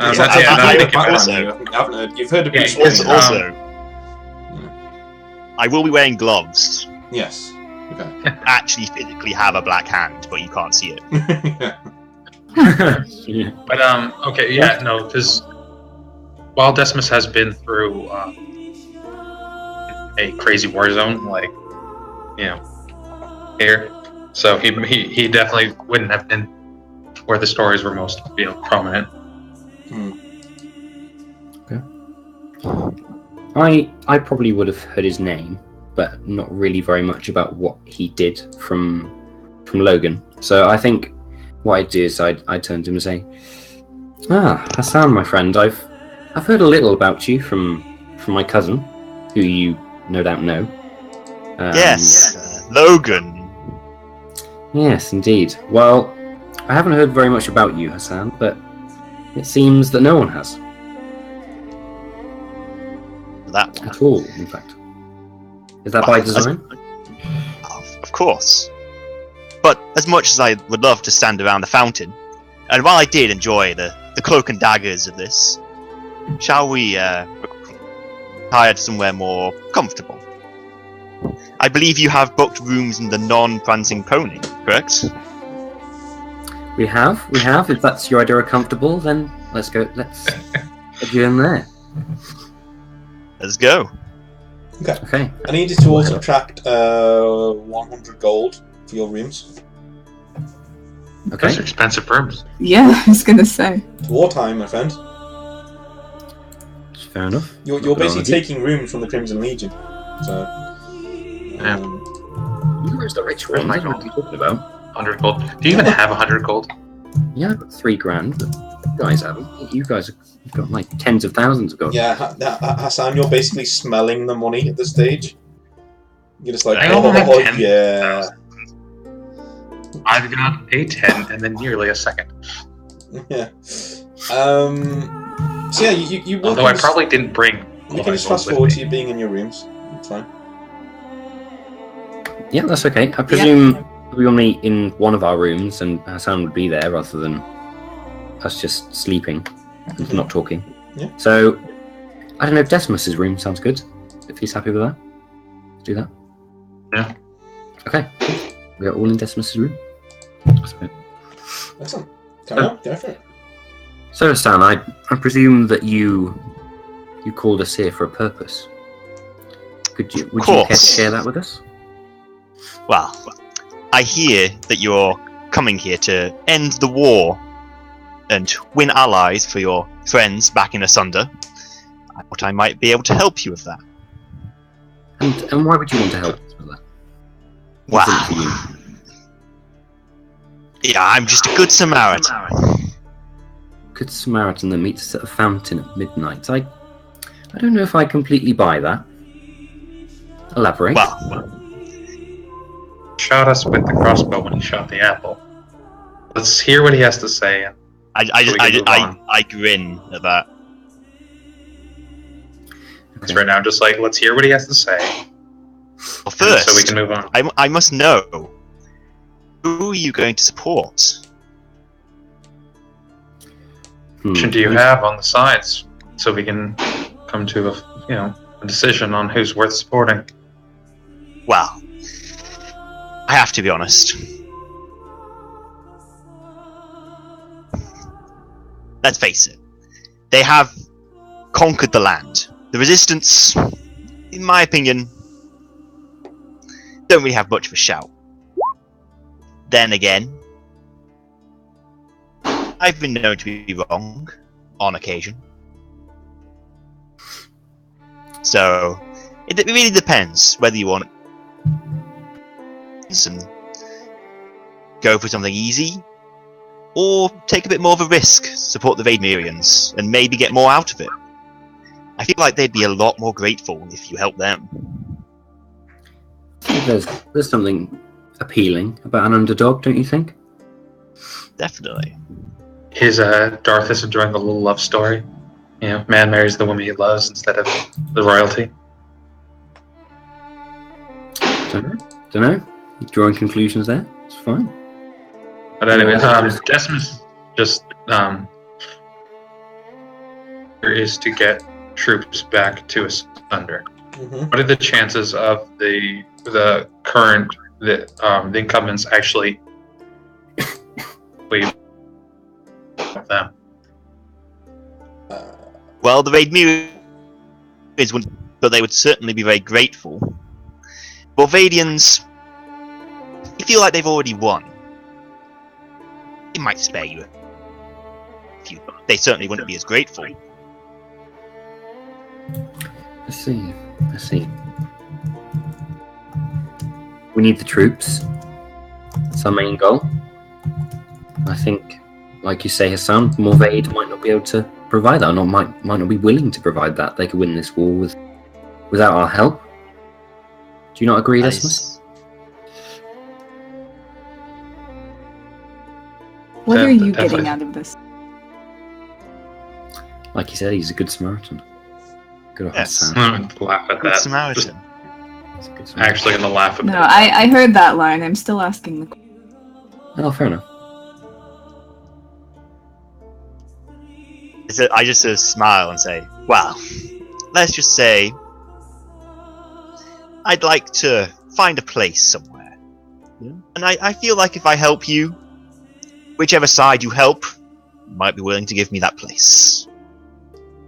Things have gone a little downhill recently. A lot of my position. I see. A place like a little cottage in the country, or a little place as in power, friend? Wow. Yeah. Maybe a little cottage, nice porch. Nice, tree shading the front so I can sit in front of it in the summer. Does it really matter what he's getting out of this? We need to make a decision as to who we're supporting. Well, he's clearly not going to tell us. I think it's worth probing again, was all. Well, I thought I made myself clear. I think Raiden is the choice. Really, we'll get. They're the only people that will get what we want out of. Saya? You're doing that thing again, Decimus. You made him say something once today. Or, right? He still, in any case, he wouldn't say anything until he's heard both your points. Well,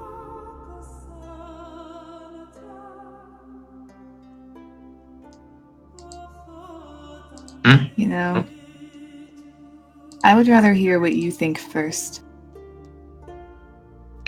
Let's break the mold, Decimus. Hassan is rolling his eyes at this point. Yeah. I'm not the only one. Far from it. Decimus isn't far from it himself.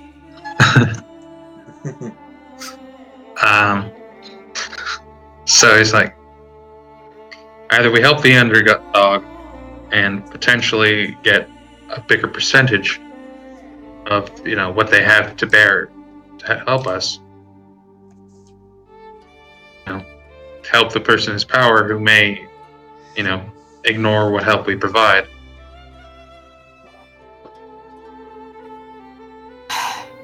This is getting nowhere. I'll just say, having a greater risk appeals to me more, so we can... Seems to be our usual style. Yeah, Son, I mean, we did the same thing earlier today with Kassar. So, might as well stack more odds against us. he's made it out so far. Hassan? So, you wish to support the Raidmerians? I can admire that choice. Well, Should be interesting in the very least. the thing I have to offer you is information. Specifically, where you can find Cade. Ah. The man's gone into hiding. Raidmerians want his head. No one knows where he is.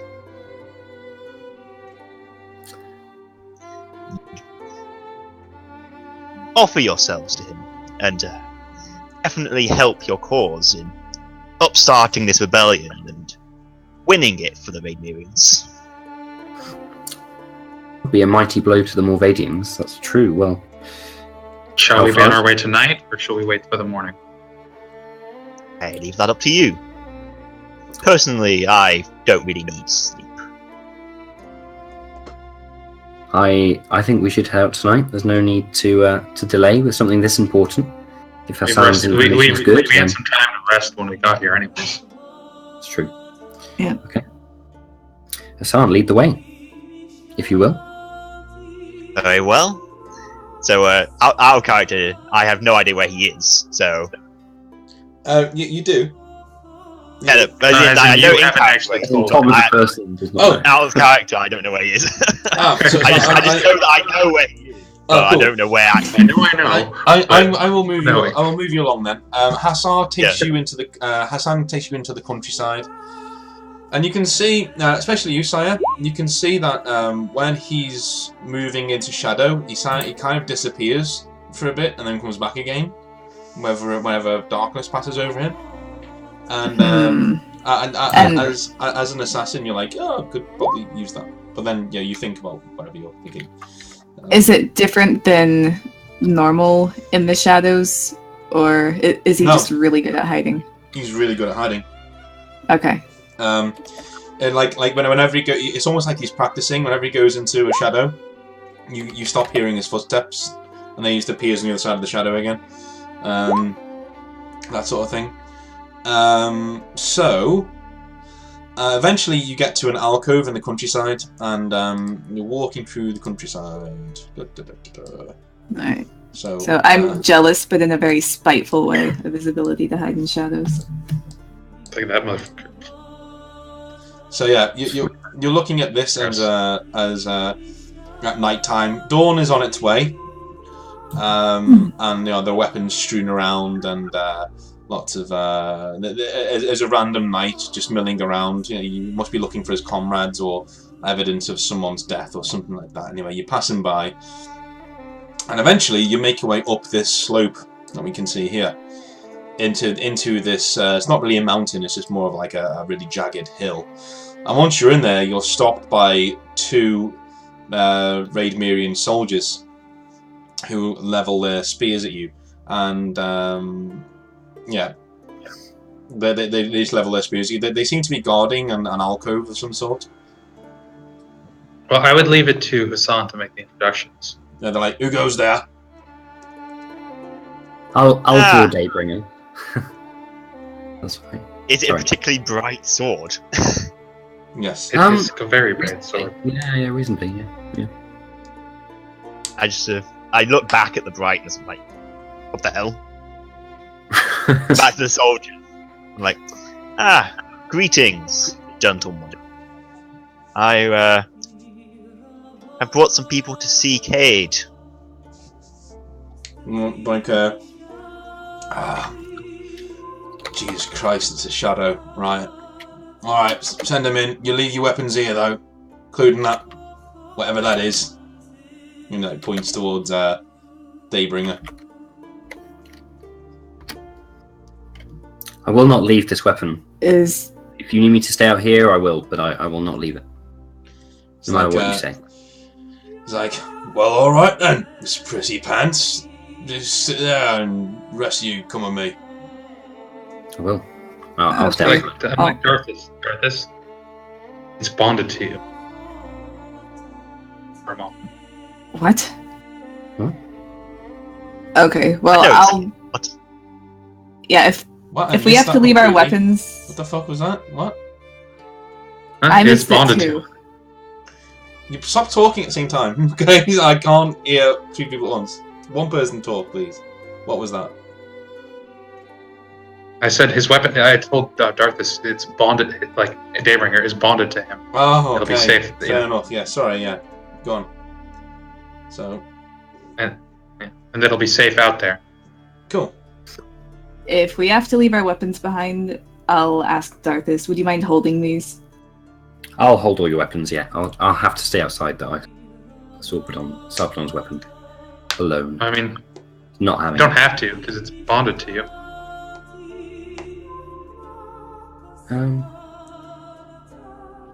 Just because it's bonded to him, it doesn't mean you can't just make it disappear or, like, you know. Yeah, but I mean, like if other people try to use it, bad things might happen. Yeah, you still Yeah. nick it. Maybe. They could still steal it, or Whatever. fine. It's his choice to stay out It's there. fine. I'll stay outside. Yeah, That's he's fine. gonna stay. Fine. You guys can have Yeah, it. well, I'll have him, let him hold my staff spear thing. Well, I will unsling my crossbow, look at Darth and say, don't hold this, and just place it like on the ground gently. Very well. Isn't it named after your dear mother? I thought it was. Oh my god, I remember that. I now remember that. Yeah. What's it called again? I can't remember. I don't even remember. But I just remember it was named after my mother. Yeah. Named after the son's dear mother. So yeah, they let you in, and they take you deep down into the crevices of the rock, and you can hear the water streaming down through the fissures here.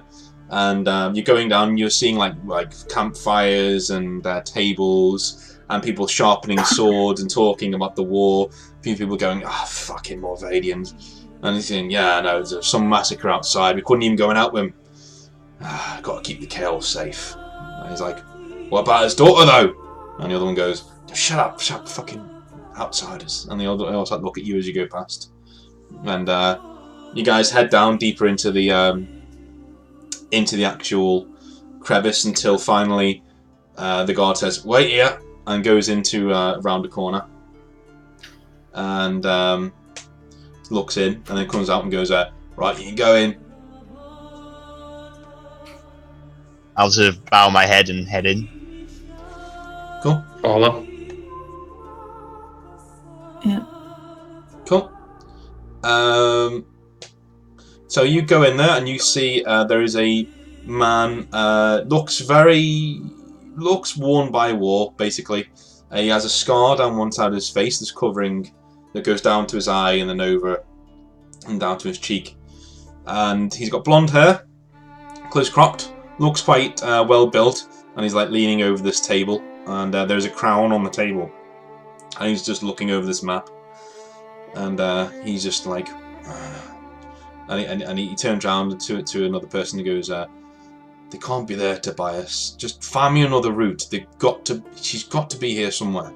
And his main guide goes, "Yes, my lord," and just like strides out, and he's like starts like, he looks up and goes, "What do you want, Ishtar?"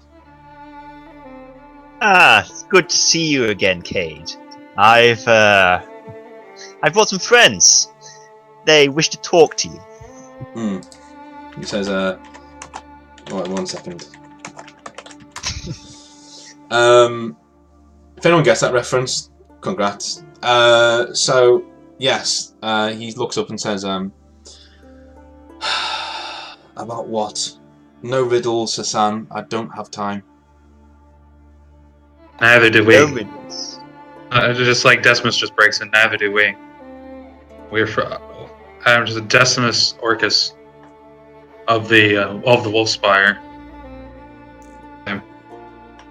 He says, I've heard about you lot. Doing quite well for yourselves over there, it seems. We were going to send men to come and try and recruit you to our side, but it seems you'd come to us. With my help, of course. And who is this young lady? And looks over towards Saga. Well, I said, yeah, I introduced her as well. I don't know if it cut out. Oh, yeah, it did. Yeah, so he just... Yeah. Sorry, the internet here is not very great. Okay. Okay. So, yeah, and... He says, so... Hassan, why are they here? Well, apparently, they wish to help you. He says, are they trackers? I believe they're more along the lines of adventuring soldiers. They'll do, I suppose. Look, me and Hassan had a rough start to our, shall we say, acquaintances together, but I trust his nose for talent. And he looks over and says, my daughter is missing somewhere in the Badlands here. Somewhere in no man's land where the armies met. I don't know where she's gone. But if we lose her, then the reason why I'm fighting this rebellion will collapse underneath me. If I leave this town, if I leave this place, I'm likely to be hunted down by the Morvadians. I need you to find her. Look, my wife is in a town called Appleberry, to the south. If you find her, you may find my daughter. I know she's out looking for her, and now I've lost my wife too. Fortunately, she can move with impunity with the peasantry. She just looks like another peasant, whereas I, obviously, I'm on half of the pictures in all the taverns of Raidmere, so I can't go from place to place. I'm just gonna just kind of getting down to business. We've been sent here to help. Mm-hmm. Our help was going to be your aid in whatever aid you're able to render when this war ends. In a matter of, Asunder civil war that is currently brewing. He says, I didn't know you'd chosen a side. I didn't know there was any civil war going on the other side of the world, but fine. You stay here until my Kildem is free, and I'll send what men I can to aid you. Agreed. Okay. And then I'm probably just turn to go. Cool. Yeah. You know the way. I believe I know the way. And then I'll also bow my head to Kate. Good to see you again. He just nods and goes, you too, Blackhand. Stay safe. And he sits down, pours himself some wine, lets out like a long sigh, rubs his temple. I also make my way to the exit. Cool. Yeah. It's important to notice that the Black Hand is basically Batman in Saga. So, and basically everyone's heard a little bit about him. So. Okay, yeah, I kind of raise an eyebrow at him, but then it makes sense. Yeah, it makes sense with the seal on the letter and everything. Mm-hmm. So, Decimus is gonna wait till they're clear. Okay. Yeah, you guys are outside and you see Darthus there just leaning up against the wall with 2 guards glaring at him. But he just doesn't even give a shit about him. I grab my weapons from Darthus and say, alright, let's go. I reverently pick up my crossbow from the ground. It's Over my not shoulder. the same position that you left it, but that's fine. It's not. It's only very slightly moved. Well, you can tell, but it's not exactly where you left it, and you would notice Look that. at you and say, "You touched this." I was curious to see how it fired. Was all. It looks like a fine weapon. Like Decimus is already starting down the hill. I just sort of lean in and say, "And it will kill you." And sort of flashing a smile before then slinging my crossbow across my shoulder and walking off. Catching up to Decimus as he's going down the hill like children. Yeah. That's good. Come along. I've got all the information I need now. Okay, I'll follow after them. Okay. Saya, you're heading with them, I'm guessing? Yep. Alright. As we get on the hill, we explain to Darthus that we're rescuing the Cade's daughter. I see. Yep.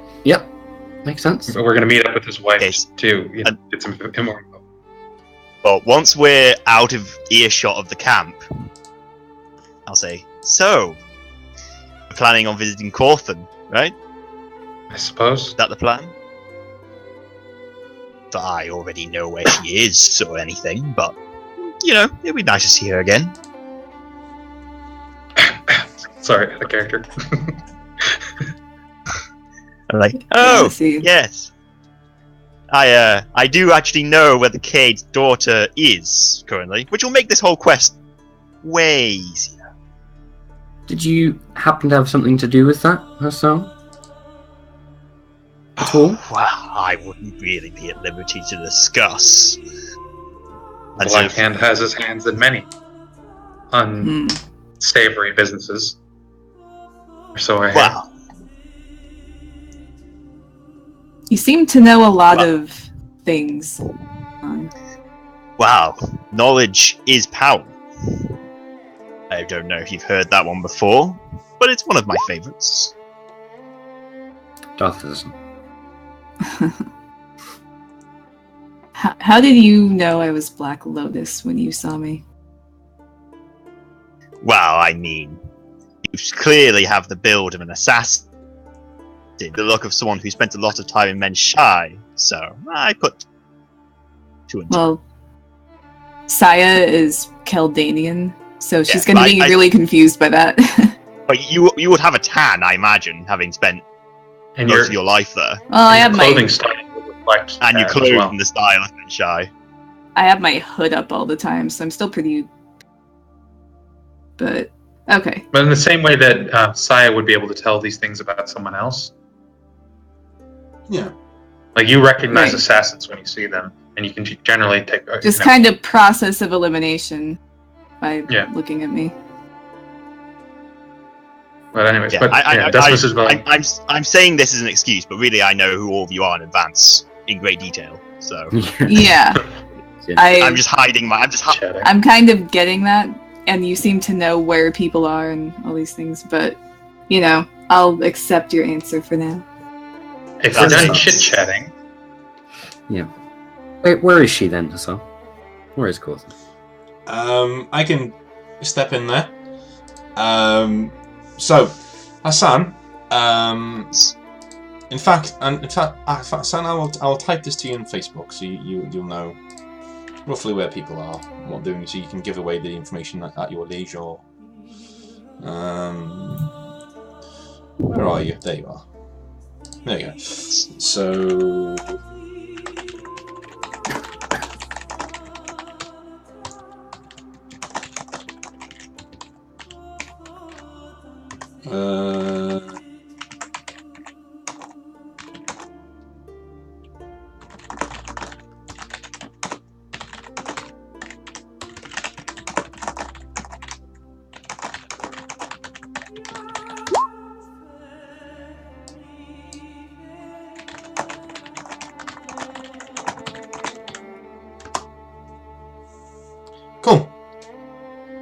Hold on.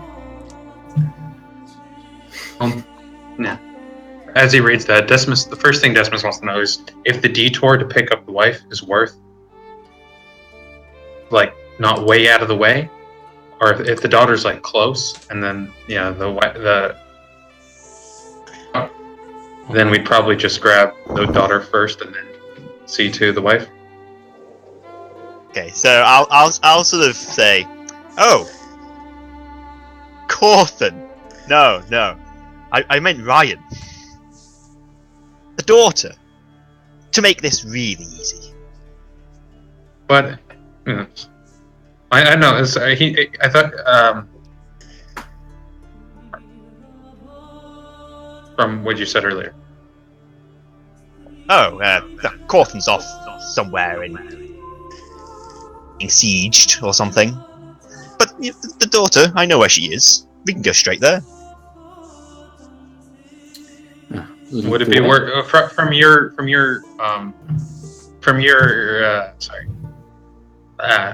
experiences with Corthan? Would we be better off joining us in rescuing her daughter, or should we just go for the daughter? Well, I think given Corthan's current situation, the Cade might be grateful. Given her predicament. Her predicament? Ah. Would you care to elaborate? Well, I believe that her and a small pocket of Raidmerian forces are currently under siege by the Morvadians. See. Perhaps we should head there. Well, that really depends on whether you want to get embroiled in a battle.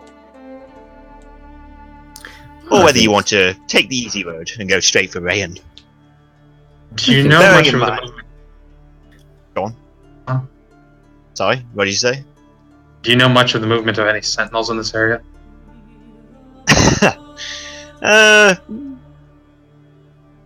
Me and the sentinels have history. Well, but they're rather secretive, so no details, unfortunately. Even I struggle to find information. Do you know? Insert D. When you whisper, I can't hear you. Sorry, Dean, does he know actually, like, well, I was going to say, I'm kind of pressing him for information about this. No, he's not a binding user, and he doesn't really get involved in the church's business, so... Does he really care? No. Not much? No. That's the thing, really. I'll just say, well, with the war and everything, sentinels don't really show their faces around here very much, so you needn't worry. Well... Well, I think Hassan, I'm presuming that the daughter's location that you know of, she's in good hands. Is that fair to say? Safe? I wouldn't describe them as good hands. I may have had the privilege of meeting the group of men that she's being accompanied by, and not entirely pleasant. I see. Well, I think the daughter would be our first priority, and then we can worry about his wife afterwards. Good, because she's currently marching into Morvade as we speak, so which probably will. Okay, good. Let's go get the daughter. All right. Every time Hassan says something that like he probably shouldn't know, I just kind of like your eyes get a bit narrower. Seriously. Yeah. At this point, Decimus assumed that Hassan actually kidnapped her. Okay. So yeah, we'll carry on. Assuming that at this point. But yeah, I say we move out for now. Cool. So Saya and Hassan, make perception rolls for me since you are the trackers in the group. Ah, shit. What is it with your rolls today, woman? You have not rolled under 70 today. That's my first failure, though. I know. 6.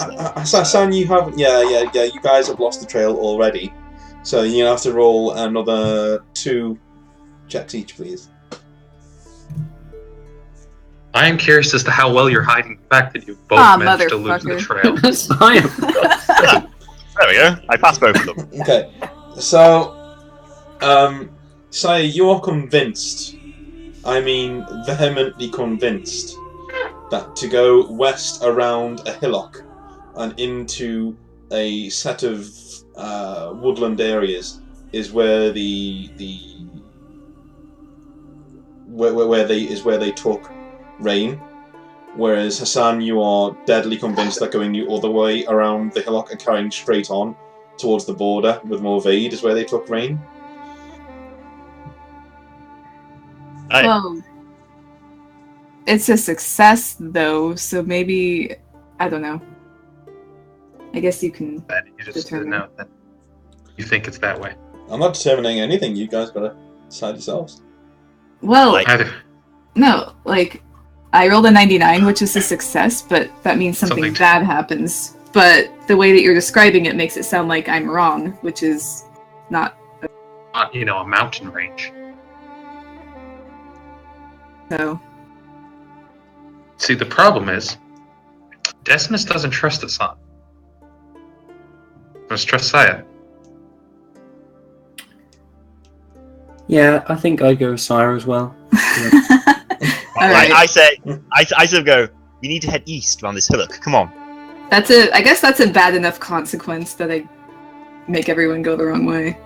We'll see what happens. Yeah, you guys start walking west, right? Or wait, we start walking maybe west. No offense, but we might go the right way, but just take forever to get there. Yeah, just take ages. I just look at the lot of you.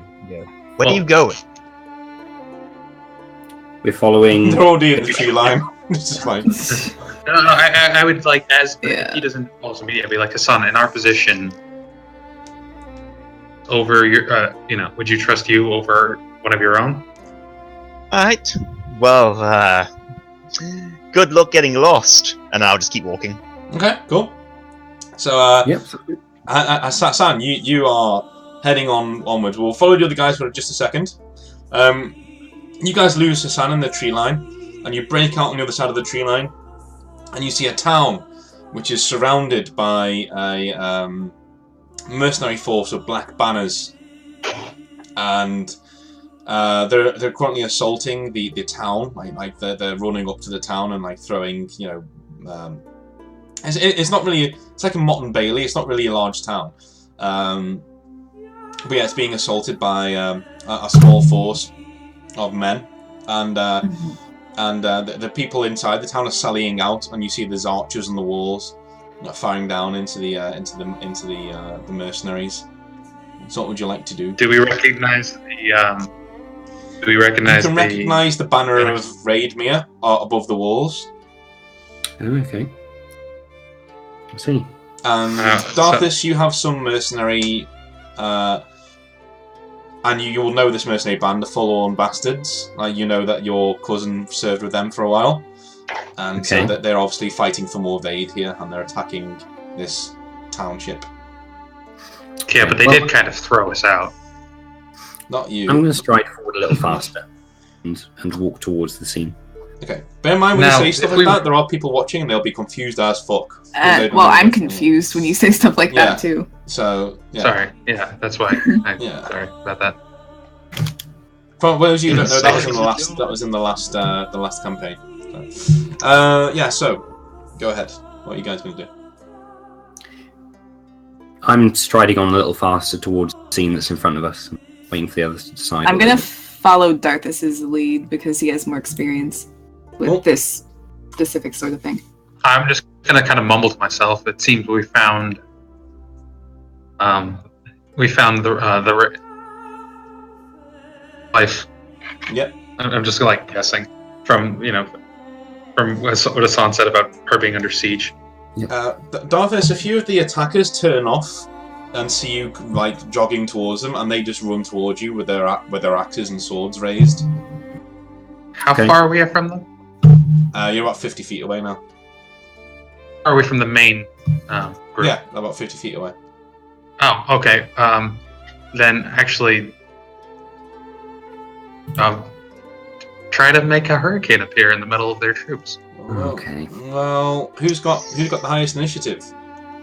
Well, Sire probably does, yeah. Do you know what? What was your question? Fuck it. I'm the DM. Darth is going first. So that's what's happening now. Okay. Because you never get to do anything because they're either magic to death or fucking stealth to death. Like 20 minutes before you even get there. So let's do this for now. So Darthis, you're charging. What do you want to do? I'm just going to draw my shield. Actually, at this point, you can do your hurricane in a minute. Okay, cool. No particular. So, and I will charge straight into the center of them and allow them to come towards me in whatever fashion. And would 8 strength checks, please. I'm going to try and shield bash them in various guises. So you send 1, 2, 3, 4, 5, 6, 7 of them hurtling backwards, or you can hear is like a and you see these guys just go flying backwards. But the 96 means the shield ripped from your hand as more press in on you. Okay, I'll draw Daybringer. Okay, and they're running. They are not having any of that shit at all. They're running away. Yeah, like there are a few who are standing their ground actually. So there are a few who are still charging you. So I'll set it on fire as well, just for good measure. Cool. Yeah, they're still coming towards you because they're that's fine. That's fine. Yeah. And I'm going to roll 4d100. Okay, so try and counter those attacks from the guys. Okay. So 1 and 1, so I take 2 hits, yeah? Mm-hmm. But you do get a whole turn before your turn, so... I do, that's true. What AN are they? AN 5, so you're fine. AN 5. So they both passed it. Garbage. Yeah, so you get your attack now. Okay, I will attack them. That's 3 hits. Okay. 400, and these need to be bloody good. Not good enough. So, yeah, 3 of them are just cleaved down. Are just completely into by Daybringer, and you just hold it aloft, and it just it's just flaming, and it's almost blinding. And who else? Who goes next in the thing? Probably me. Cool. Technically, yeah. She's got what, 19 now? 20. Yes. 20 actually. Of course, yes. Okay, so are there still? How many are still standing? About 300. Oh shit. Okay. Like a few of them ran off. Realize how but many not, there were in like, the first place. Whole army. Okay, I'm going to there's try. one maniac with a flaming sword. Does not cause 300 men just fuck off from the wheel. No. No, I know he engaged about like 10 or so. Yeah, but... yeah. There's like 3 dead from 10, and the other 7 have just ran off, just fucking booked it and gone. Okay. Well, none of them are distracted by Darthis anymore. Is what you're saying then? A few of them are running towards Darthis. Yes. Okay, I'll try and get behind or to flank one of the guys that is running toward Darthis. Mm-hmm. It's kind of hard to do when you're running down a hill right in front of him. Oh. I didn't realize I was up on a hill. No. Yeah, we just kind of crested the hill and running Darthis went running down the hill at them. You can just kind of hang back. Okay, and I'm in front of them then. Okay, sorry, we don't have like a map or anything, so it's like harder to visualize. Okay, so... I honestly didn't expect you guys to be here, but that 99-year-old just made sure that's where we are. Yay! Okay, well...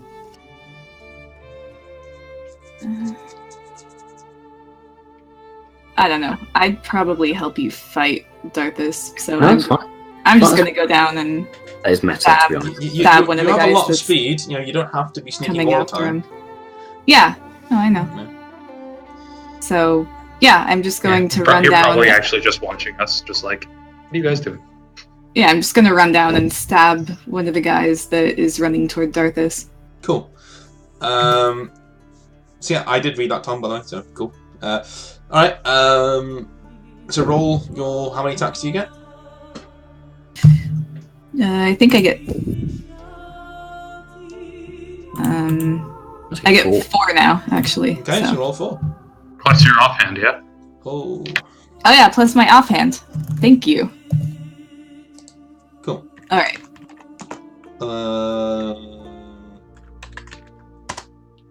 And... Not turned away, turned away, turned away, not turned away, not turned away. So you hit them 3 times. And okay. How much your AN of your weapon? Is it all my main hand that hits? You can select. Oh, okay. Well, my main hand has 3 armor negation. The dagger has 4. So you want to go with 3, I'm guessing. Okay. So Probably. yeah, 3 are dead. You just cleave down 3 of them, and really quickly. And you guys are offset pretty much. Decimus, you know these guys are dead. Like Saya and Darthus are going to be surrounded, and not even they can survive this. There's like 200 people rushing towards them. Am I far enough away from them that am I more than 45 feet away from them? Yes. Yeah. Okay, then we're gonna try for the hurricane, gentlemen. Okay. It was a terrible idea. Terrible idea. Because if I manage to Hassan fail, shall continue the campaign on his own from here right now. You will. yep. Just wanders Oh no, back. you guys are sick. He just wanders back to Wolfspire on his own. Well, all we needed was a link to, get us from these characters to the next set. Yeah. All right. It's not going to be quite Tempest, but Yeah, go for it. that's fine. Mm-hmm. That's my first check. Second check. That's fine. Oh baby, hurricane. Okay. So hurricane. This is going to be fun, guys. That's not within 10 feet of them, and then the next 40 feet radius within 5 feet of, between the two of them. Anyone 40 feet past that end of that is currently in a hurricane. Okay. Right. They have to make if they're wearing metal, which they all are. Well, first of all, it's going to do 50 damage to any of them. So are any of them going to survive? Dead. Okay. What AN is it? 2. Yeah, dead. So I'm not even going to bother getting into Okay. So can you all the describe what different this looks like to me and Darthus? Hang on, let me just roll.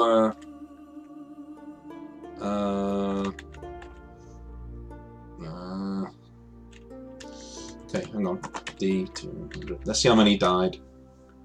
We're adding.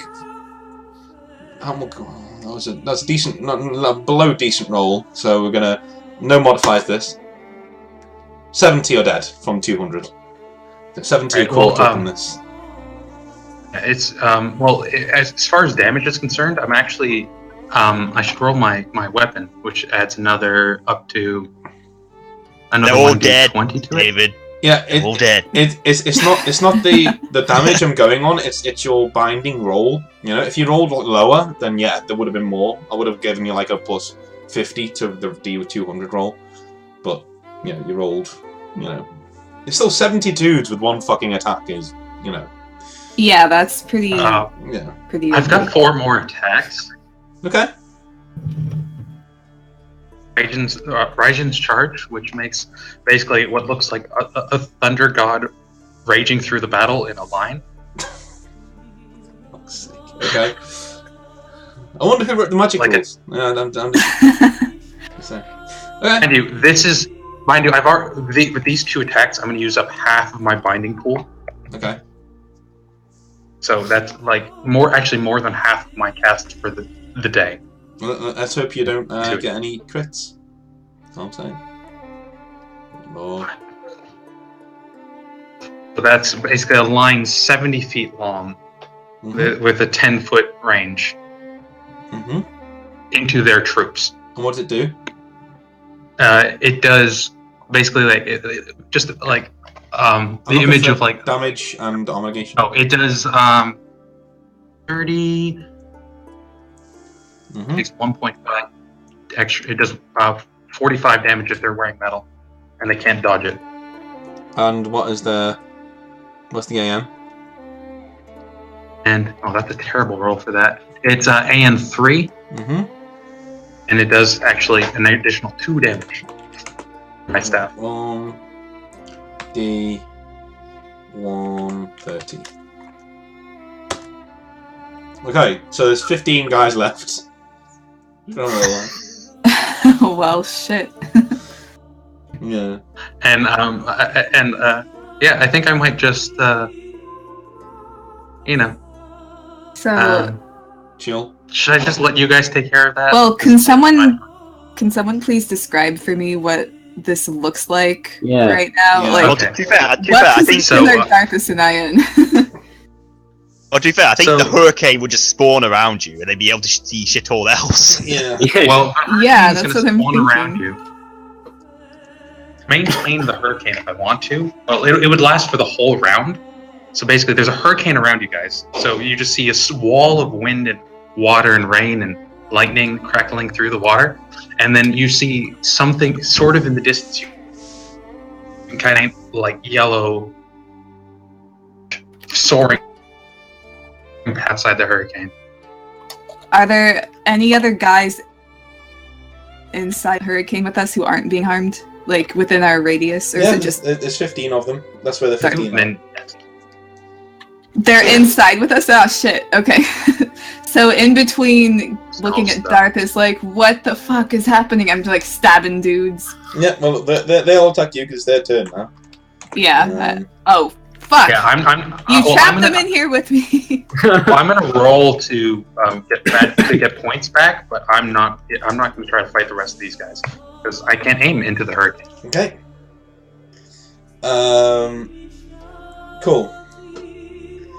So I now have. Yeah, but you have Daybringer, and you. I do. That's true. And you won't die of the pussy. Oh, I won't die. That's true. Also, you won't die if someone looks at you. So. No. That's a good point. I don't mind. I'm just saying. Okay. So that is a crit, 2 crits, 3 crits, 4 crits, 2 on each of you. So 2 on Sire, 2 on Darthus. Okay. Let's make some saves. Well, oh wait, no, we turn aside, right? Yeah. Okay. Roll the turn aside first. So, am I turning aside 2 crits? 2. I have not managed to do that. Those are not turned aside. Okay. Because I did not crit. So you take 30 damage each. Well, I don't get a save? Okay. You get a life orb save. You have one. Do that. And dodge. Life ward and dodge. Yeah, reflex saves. Mm-hmm. If you speed 10, you 4+. Oh yeah. Yeah. Speed 10, yeah. Shit. Ah, fuck. That's not what I meant to roll. Where was that 3? Like 30 seconds ago. You failed your fucking save on a D100. Okay, so. So I fail my dodge save, and let's see. I have a life ward save and an Aegis save. So. Yeah, but what are they? 3. Okay, that's fine. For both. So yeah, so you made it. Fuck! I did it again. Sire. This is going well. Fuck it, you made it. Fine. So she's rolled 2 crits accidentally. I'm sorry. So, Darthus. I've got 2 4+ life ward saves and then an Aegis save. See, this is why the rules are changing, because this is soul destroying. Alright, cool. Yeah, you're fine. I'll take 1. Yeah. You take not 30. That bad. You take 30 damage. So 30 damage. Okay. Cool. I can do that. Alright, Darthus, back to you. Back to me. Okay. I will do a full attack. Is there anything fun in here? I mean, it's not going to be a hurricane and a lightning god charging, but 2 crits in here. Oh, yeah. So can only do one of these. It's time for crit as well. It's for fun. Okay. So as they turn away one of them, But it's AN2, right? Or AN1? It's AN2, yeah. Yeah, so 2 of them are... I'm going to say... do you know what? Do they go up like fireworks? That's what I'm imagining. Did you overcharge this at all? No, I don't have binding power, but no. But it does like 75 damage base. Yeah, that's so my strength roll... 75 damage. Eight of them are dead. Right, okay, good stuff. You cleave through, and the 2 guys in front of you explode into bony shrapnel, and like kill loads of dudes around them. And the other guys just like fucking run into the hurricane rather than face the rest of these 2 fucking psychopaths. And and the hurricane dissipates, and they're running away, and 2 arrows go and just like take them out, and then just like fall to the floor. And looking down, there's a woman there on the ramparts, and Hassan, you've been looking at this for like the past half an hour on a hill with your arms folded, and your robes like just billowing around you in fucking like ethereal winds, and you're just like, huh? Is everyone dead? Yeah, everyone's dead. Oh, okay, I didn't. Everyone's dead, Dave. But that's fine. Everyone's dead. You see a woman looking at you who just shot those 2 guys on the top of the battlements.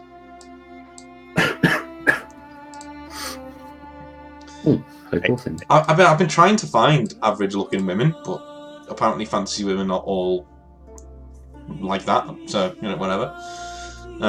So they've come walking down off of the hill at this point onto the battlefield. Yeah. And you walk past Decimus as he's like kind of biting into an apple, watching. I sort of just walk into the middle of the carnage and just sort of look around. And I just sort of go,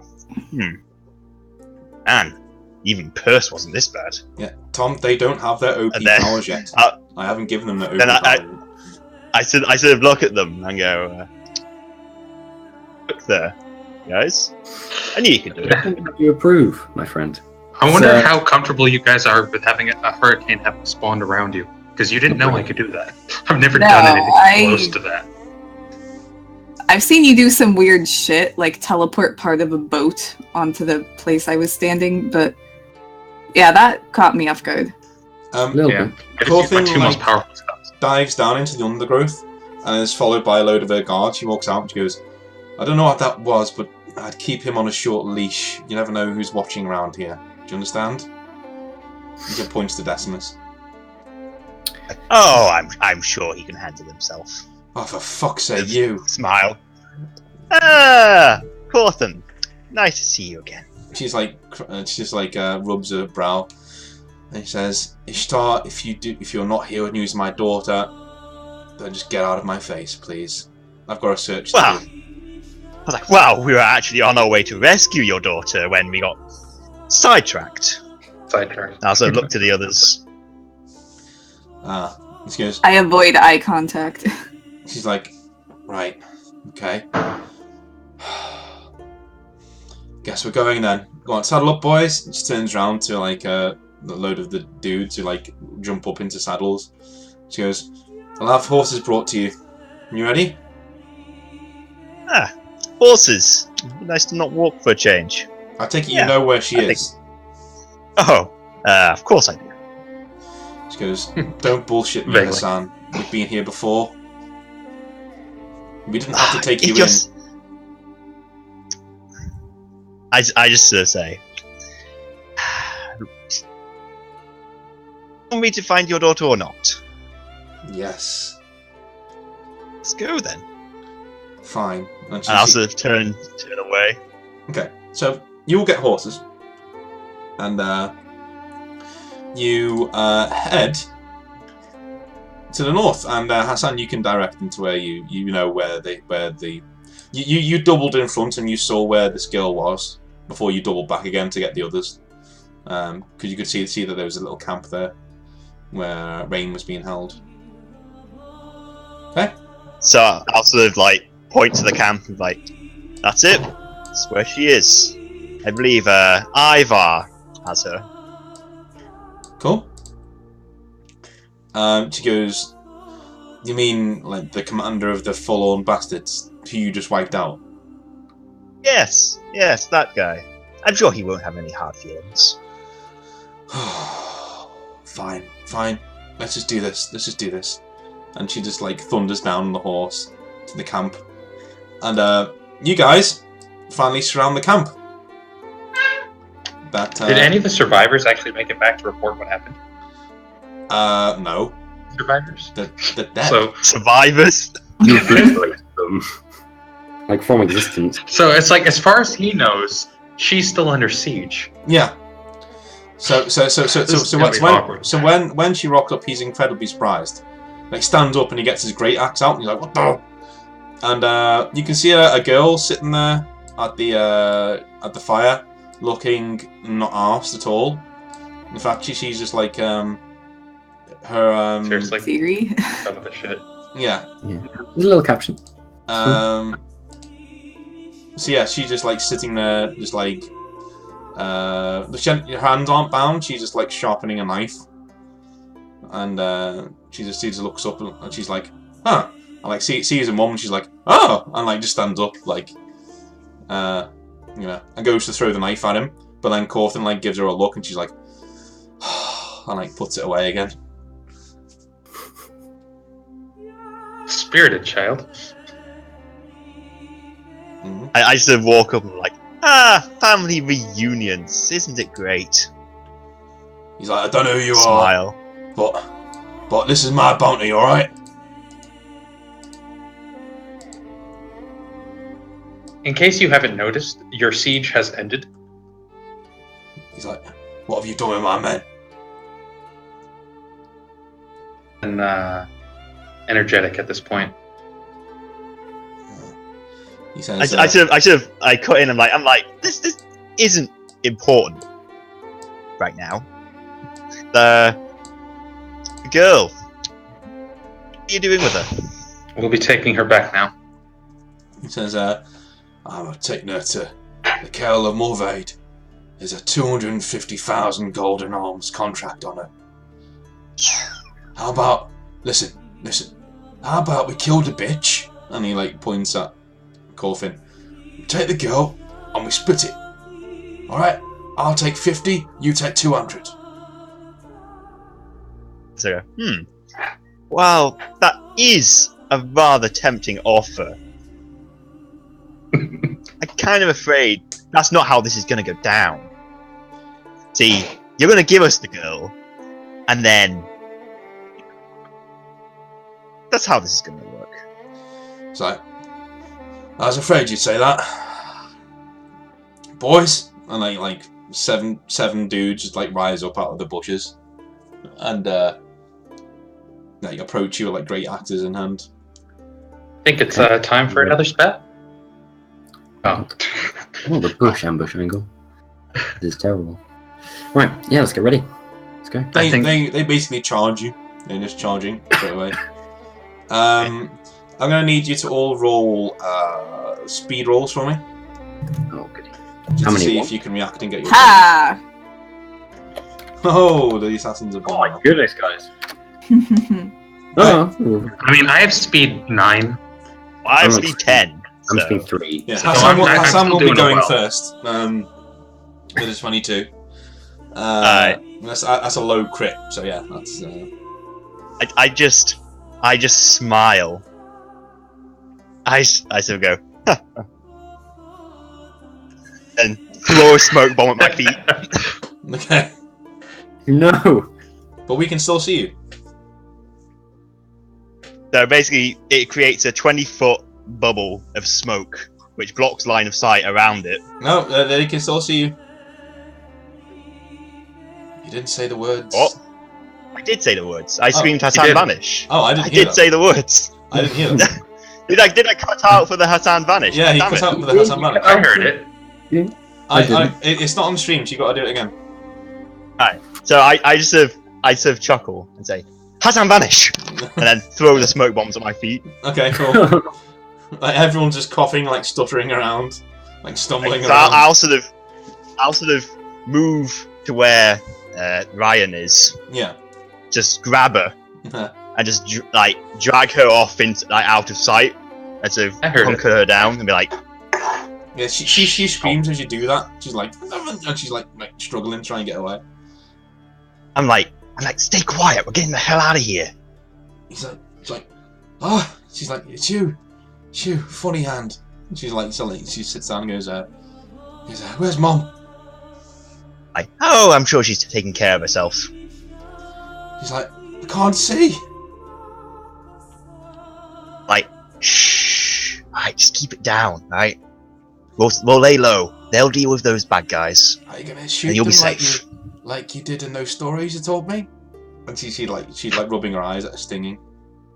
I just sort of unsling the crossbow from my shoulder and go, I might. Like, I'll watch. And she gets up on like a little stump, like watches what you're doing. I might. Alright, so I'll sort of at sort of the nearest guy, and just unleash a shot. Cool. And I'll make it a a mortal scourge shot. Ooh, nice. Okay, cool. You want to describe what that does? Basically, I get one shot, but it makes it an instant death attack. Nice. Good stuff. So, and it is rerollable once. Cool. I shall roll 5d100s. Okay. And that is no, he's dead because you got a crit. So yeah, he's dead. Like the shot just goes straight through between his eyes, and he just drops like a stone. Let's roll to see who it was you killed, because there is smoke everywhere. lol. Turns out I was Decimus. Right? No. You know who's defend and who's foe, but you don't know. Which enemy was it? That's a shame, isn't it? That's a shame. He's like, and that's where Decimus' story ended. That was Ivar Subadai. Was it? Aw, I was gonna go after him. Yeah. Yeah. So the straight I was between gonna his eyes, suffocate he him just in a bowl of drops like a water. sack of shit. So yeah, Nice. and you just hear like Rain is like, "Yay!" above the din of battle. I still have 2 more shots, so Cool, I will yeah. take those. Cool. So, that's just 2 normal hits, doing 30 damage. And what AN is it? AN2, I believe. Ooh, shit. So 2d6. I need 6s. Yeah, AN2. I need 6s. Life force saves. No, 2 dead. Nope. So yeah, just like slams into. So you headshot on 3 guys, just go down like straight away, and then the smoke finally clears, and they're looking around at each other, going, "Fucking hell, Ivar's dead!" And now they look around and go, "Fuck him!" And they just like go to run. Alright, can I do something? Yes. Alright.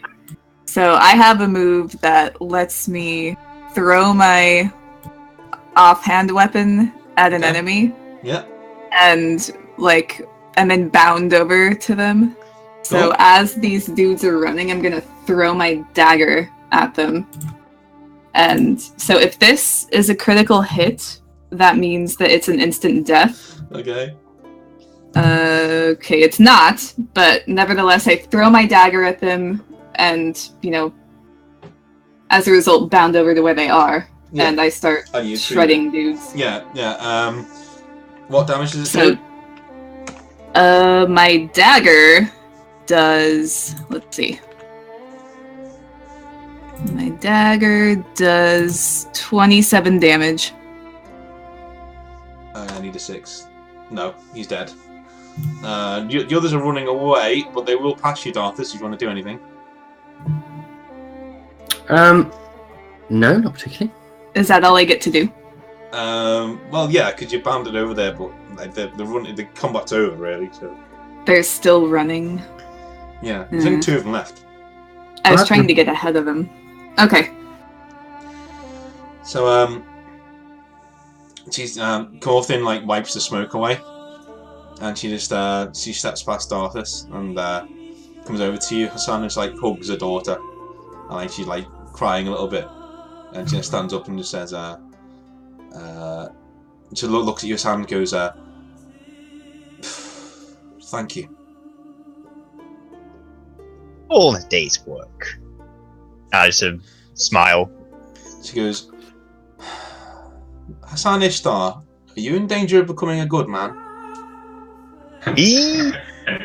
Good. Ever. So yeah, he's when that picture of Rain, you got to imagine her with like brownie hair. That's pretty much on it. But anyway, she says, I'm gonna take it back. You should come with us, all of you. We can at least celebrate something. Like, So, as much as we love that, I think Cade definitely wants to see his daughter again. That's where as we're soon as going. possible. No, he's taking the daughter back, and she wants us to come with her. so did those guys just get away? They're running into the wilderness. They're the last two surviving members. How I far wanna away get are them. they? How far away are they? They're about 100 feet away. I don't know. They're 100 feet away. They've been running for a minute. When they say, "Oh, they're getting away," I'll just turn, pull out my crossbow, and fire 2 shots. Yeah. Okay. Roll 2 attacks. Fucking arrogant 2 guys. This was Yeah. So you can exchange that crit for to re-roll the both if you want. So I'll just hit both of them. Yeah. No. I mean, no. A 90 and above is always a miss. So. Oh, right, okay. But what you can do, you can exchange the crit to roll both of them again if you want. Ah, okay. Then yeah, I'll do that. Oh, you meant like... No. No, fucking hell. So yeah. So you go to fire, and you go dong, and you realise there's no ammo, and you go, oh, silly me. Like in your old age, like bloody hell. So then you put one in, go thump, and then you put another one in, go thump, and like you just hear like a nothing for a little while, and then you hear like a oh, and you like, yeah, they're dead pretty much. All right, I'm satisfied. I sort of turn to him like, happy now? Yes. Decimus is actually drinking tea. I sort of just smile and like, I should have let them get further away for a bit more of a challenge, but we need to get moving. Okay. So we'll join you on the ride back, and you get back to Cade in the hideout. So I'll head back over here. And this time you're allowed to keep your weapons. And news is getting back to what happened to the mercenaries who stood with Morvaid. And you're getting quite approving glances and like nods of the head. But a few people, they're all steering clear of Decimus. They don't want anything to do with him. But they're coming up to you, Darthus, and like shaking your hand. And like wanting to like see your sword and stuff, and a few of them are like looking at Saya because Saya's very standoffish. They don't normally go to her a little bit. One of the guards goes to basically tell Orcus to stand outside and wait, but Cade waves him through and lets him come in. So that's what's going on. And Hassan, I guess you're just not really one for praise. You're just like stalking in, and no one thinks you did anything anyway, but you don't really care. Yeah, I don't really care. No. So when you're back in there with Cade, and there's a reunion where he hugs his daughter and his wife, and Corfin goes to sort her out, basically. Put her back in a room, and well, not really a room, but her alcove, part of the alcove over here. And Cade looks at them, go and says, "Kel's daughter shouldn't be living in a place like this." He turns around to you all and says, "But thank you." And he just like shakes each of your hands in turn. I'll sort of nod and be like, nod too. Yeah, I'll act appropriate to the to Caldanian. Give him the forearm shake. Yeah. He gestures you over to a map on the table. Because you've already done more than I could ever ask anyone to do for me, but if you're willing to do more, I feel there's a way that we can start this rebellion in earnest. I have cells troops hidden all over my Kaeldom, just waiting on the word to rise up. The domino I want to push to start that revolution is to kill the Kael of Morvaid in the open. The only way I can do that, though, is to use myself as bait. I'll send out the call to all remaining rebels to meet me on the fields of Velton. Arthane is going to be sure to see that for what it is, an opportunity to kill me. He'll think I'm preparing to die with dignity like my father did. What I want you to do, and looks at all of you and says, is lead an ambushing force of Raid Mirian riders. You join my beleaguered forces and fight your way to Arthane before killing him. I know at least 2 of you seem to have more than enough skill at doing such things. This should send the Morvaidian army into a panic, and then we'll see where we go from there. Like the good old days. I just smile. Back to good old-fashioned assassinations. What I like. How does Corthan react to that? She's not the good in the old days. She's not in the room. Thank God.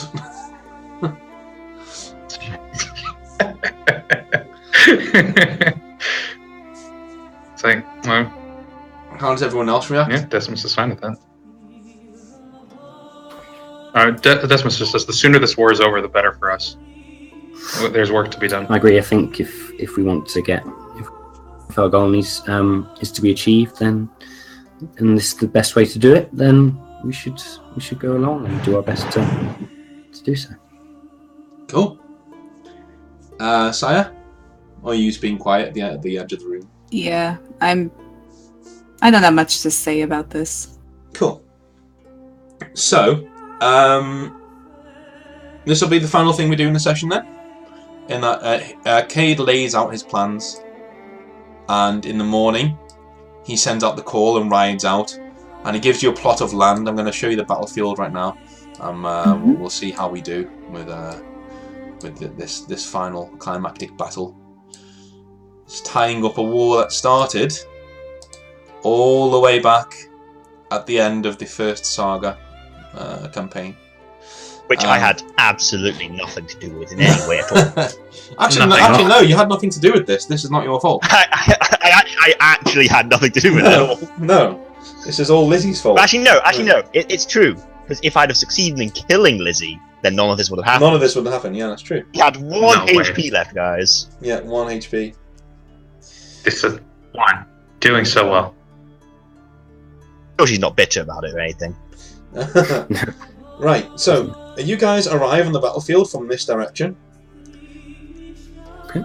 These are the fields of Velton. So these are swampy lands that Cade is hoping will bog down the Crimson Legion that comes in to crush him. You can see he is actually over in this direction. I'll put him here, like so. Him and his men are in a block here.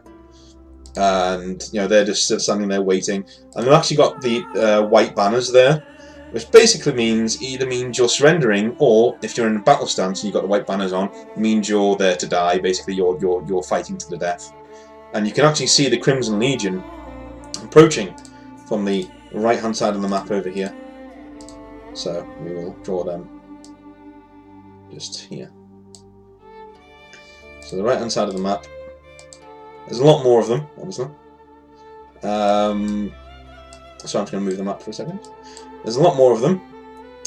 But yeah, they're marching onto the field in that direction. So. David? Yeah, Cool. just about done. What? Oh, second. Cool. Okay. Yeah, so they're marching on in that direction. So you guys have a bunch of troops yourself that have been lent to you by Cade over here, and you are in hiding at the moment. So you pulled your men around there. You're basically doing exactly what you're told. You are here enacting his plan, which is kind of. I mean, you can inject your own into this plan if you want to, but these are not your men. So, they've been told what to do, and you are here as basically the leaders of this cutting edge because you're much better fighters than they are, pretty much. So, we'll do the battle now. It won't take very long. It shouldn't do anyway. There are 5 turns in the battle. So yeah, see how it goes. So, the army of Morvaid is coming into the center of the field like this, and it's marching up like that. So, I'm sorry we rushed it, but we've gone on for ages now, so I thought we'd just tie this up nicely and neatly, see what happens. Okay, so there we are. The armies are about to meet, and Cade sounds the charge, and his men go charging in. Okay, now what do you guys want to do? Corthin isn't there. She is with her daughter back in the alcove, pretty much. So yeah, what do you guys want to do? How meshed is the battle? How meshed is there the battle? that I could? Yeah, how meshed are the troops? He wants to know if he can use binding. Probably not. Oh. All right. Well, I guess it's time for us to. Can we see where Morvaid is? Is he right in the center?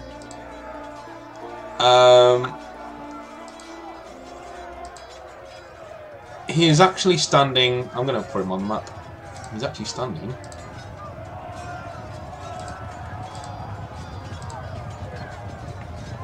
Whoa. Whoa. Whoa. Draw a shape, you fucking cock. There we go. There. With a large contingent of men. Here. He's overlooking the battle, basically.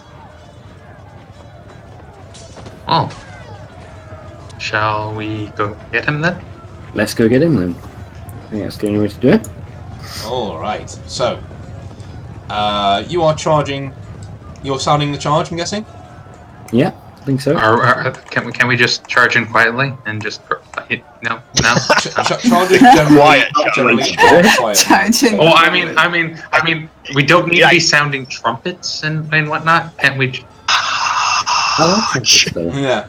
Well, your Just guys. like a hand gesture. As you know, Really? bear in mind these are Raid Miriam Patriots, so as soon as you say charge, they're fucking going, and they're not going to be quiet about it. So they're charging just in. I'd avoid horns Hang on. at all possible. Right. Darthus. Yes, You are a knight, I am. so the Raid Miriams are only going to listen to you. Okay. They're not going to listen to anyone else. Well, as many horns as we can then. That's just fine with me. And yeah, I think I'll be leading the charge. Cool. Pretty much where I am there, to be honest. We probably wouldn't have discussed it before, but obviously, if I don't know Do you want them to be in any sort of formation? Well, I was just thinking how we'd break up on their force, so I was hoping to kind of spill around. Mm-hmm. So really, as sort of a horizontal line more than anything else. Okay. Yeah. So, that makes Nice sense. long line. Cool. Trying to develop them. Yeah. A bit like Rise of the Rohan coming in. Yeah. Makes sense. So yeah, you can do that. Why don't we roll a charisma check? A charisma check. Yeah, but with a shit. Okay. So yeah, the line wraps right around, and you go smashing into the actual heart of the force over here, and you bypass a lot of this, even though a lot of your knights are caught up on it. What are the rest of you doing? So are you with Darthus? I was thinking that if the troops are going to engage the men, then I'll try and, go around the side and go after their leader. Cool. Yeah, you had the same plan I did. Nice. So Hassan and Saya, I'm gonna do the same. Oh, is that what you did? Oh yeah, because basically what I was gonna do. So I like to imagine that we just sort of both sneak off at the same time and just bump into each other. Yeah. Like, I simply go, nice to see someone else has the same plan. Then just smile and keep on sneaking past. Well, Decimus is kind of not going with the troops. He would have stayed off to the side of the troops because he was gonna go. He assumed that Darthus would make a bit of a distraction, so he would go in towards the Kale. Cool. With you two sneaking off from the side, so he's just like going straight towards him. So, Darthus, make 8 close combat rolls. Okay. All right. So, Got that. I'm going to need to make 6 pluses. One person survives, but you're whacking left and right with Daybringer and just hammering people as you go past with your horse, and the knights are all following you. Finally, the advance halts, and your horse takes a spear to the neck and just falls down onto the ground. So you just slide off it as it goes down, and you rise up, and you see you're very close to the Kale, but he's surrounded by his elite Falcon Guard, and the commander of which, who is in burnished deep burgundy plate and gold, steps forward with a two-handed sword and just charges you. Okay, I'll ready my my defense against him and try and get some of the men back away from me, to form a circle behind me. Really. Cool. Yeah, they're all trying to fight their way through to the Kale with you. So he's going to attack you straight away with his. Yeah. So he's attacking you there.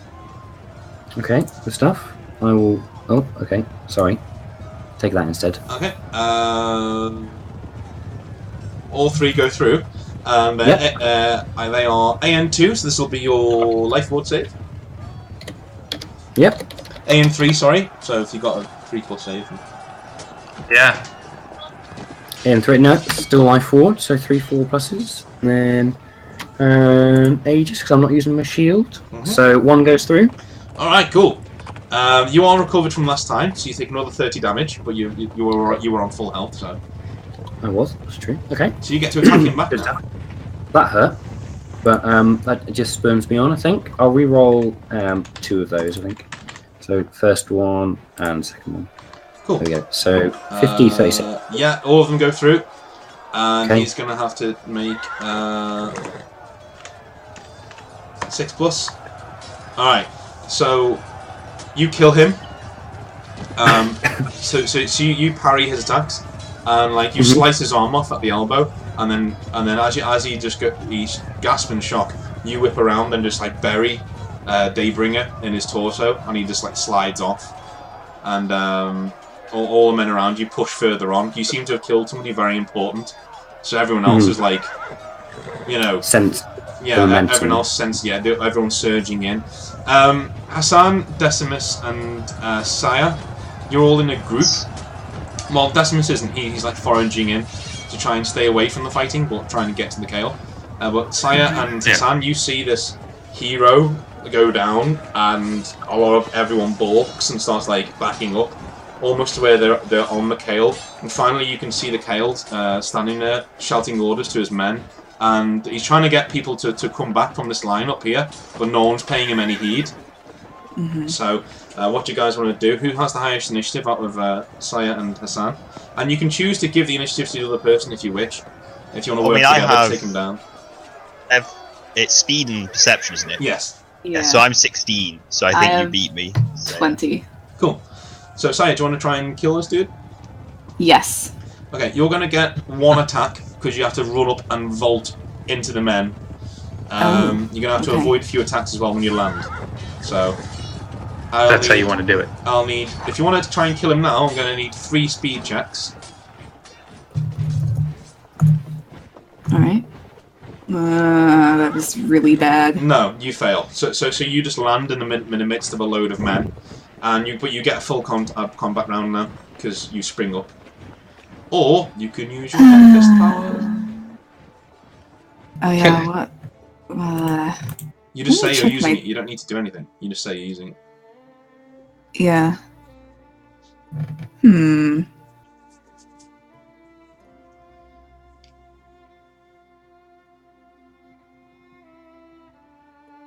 Oh. Yeah. I mean, I don't have one that'll help me get the guy.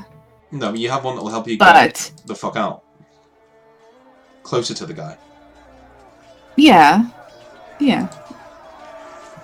I guess I could So do that. they all try to hit you, and you just go, nope. And you and Hassan, you're sort of taken aback because you see her like phase out of reality and then phase back into reality amidst the Kale's guard, who are all like shocked to see her there. And say you get one attack, but it's against the Kale's guard, not the Kale himself. Okay. Yeah, and life will save of 6+. Offhand. No, one is dead. You just shank one.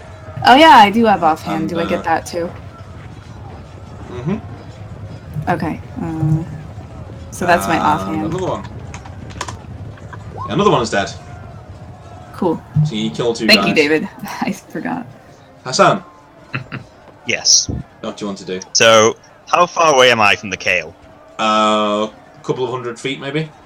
No, not even that. You're about just under 100 feet. 4 attacks. I'd like to use the first one to use a Venom Bolt. Mm-hmm. So, this is a bolt that, if it does damage, Mm-hmm. they then take an additional D30 per turn of damage for the next D6 turns. Okay. Go for it. It's first. It's Oh, nice. so that's He's so dead. 30 damage, AN2. And what's the crit on your weapon? The crit is ×4. 3, 6, 9, 12. Okay. So yeah, this bolt strikes home in the side of his neck, and it sends him reeling to the floor. And everyone starts panicking and jumping all over him to try and protect him. So you're not going to be able to get a second shot at him because they're all covering him with the bodies, so, as they would, you know. So Decimus. Which is why I used the Venom Bolt. Yeah. So Decimus, we're going to go hold to on. you now. Let me just roll D6. Oh yeah, sorry man. So But he'll take for the next 2 turns. He takes D30 damage. why didn't you roll that now to do 2d30 or just a d60, and then we can just say what you got. 2d30 is better. Okay, I'll reveal what happens after this. So, Decimus, what do you want to do? Now into this mess. Okay, so you're already in combat. So, I'm like riding forward, and when I see them is when I'm going to act. okay, So yeah, and can I see Syed, clearly? you can see her take down 2 dudes. Yeah. All right. So then I'm going to, and I probably saw the Kale go down. In the confusion, I'm gonna need to make you roll perception. Okay. Yeah. So you saw him go down. Yeah. And Gonna our get troops, that out of the way. yeah. So all of our troops are kind of mixed in Yes. to each other. So I don't want to use anything big. Like a hurricane.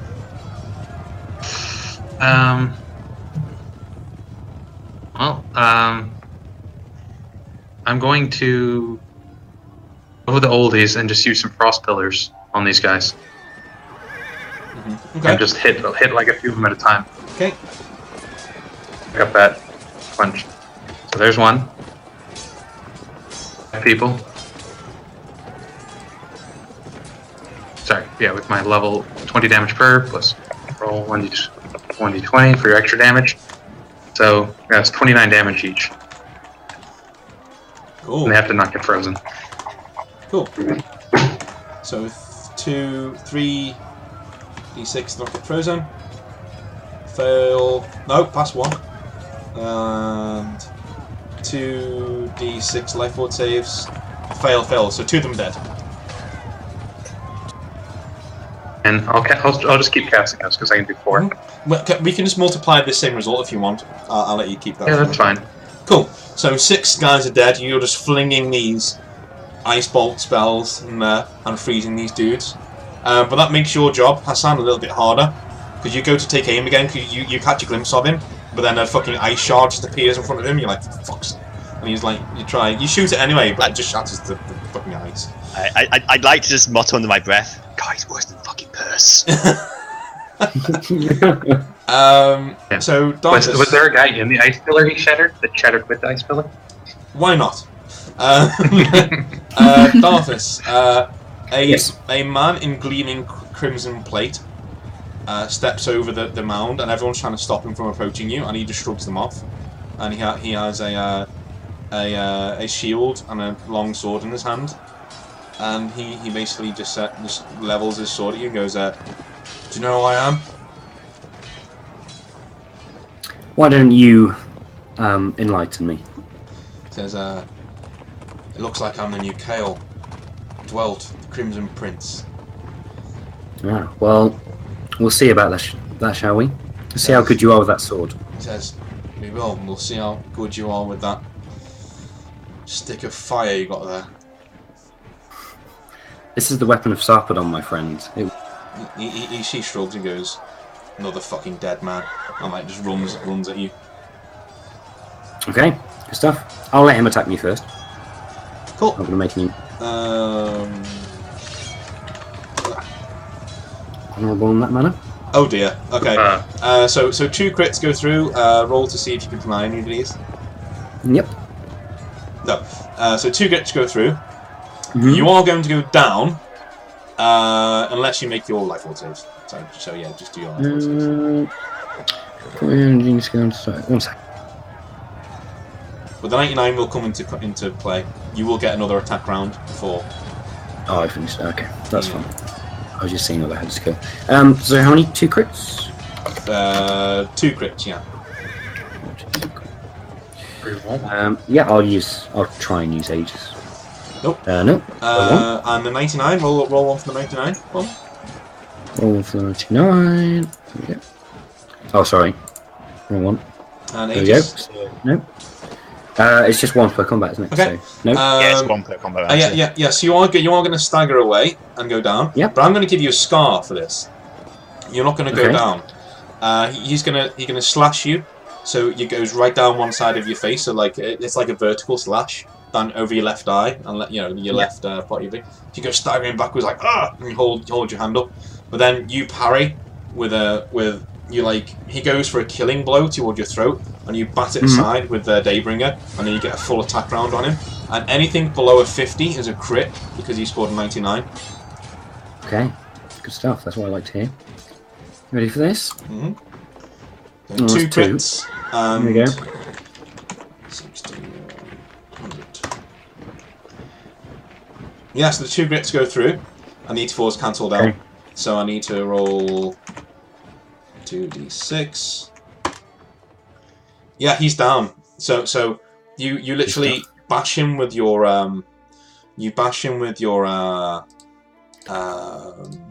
pommel, and then you do a downward swipe, like whack, like straight, and it's one of those downward swipes.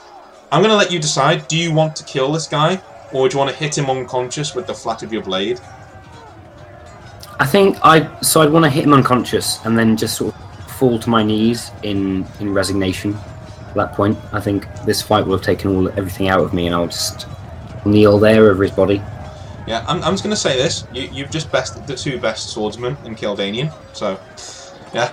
So you whack this guy unconscious, and he just falls to the ground, and he also has a scar now, like a burned, already cauterized scar right across his face, and you're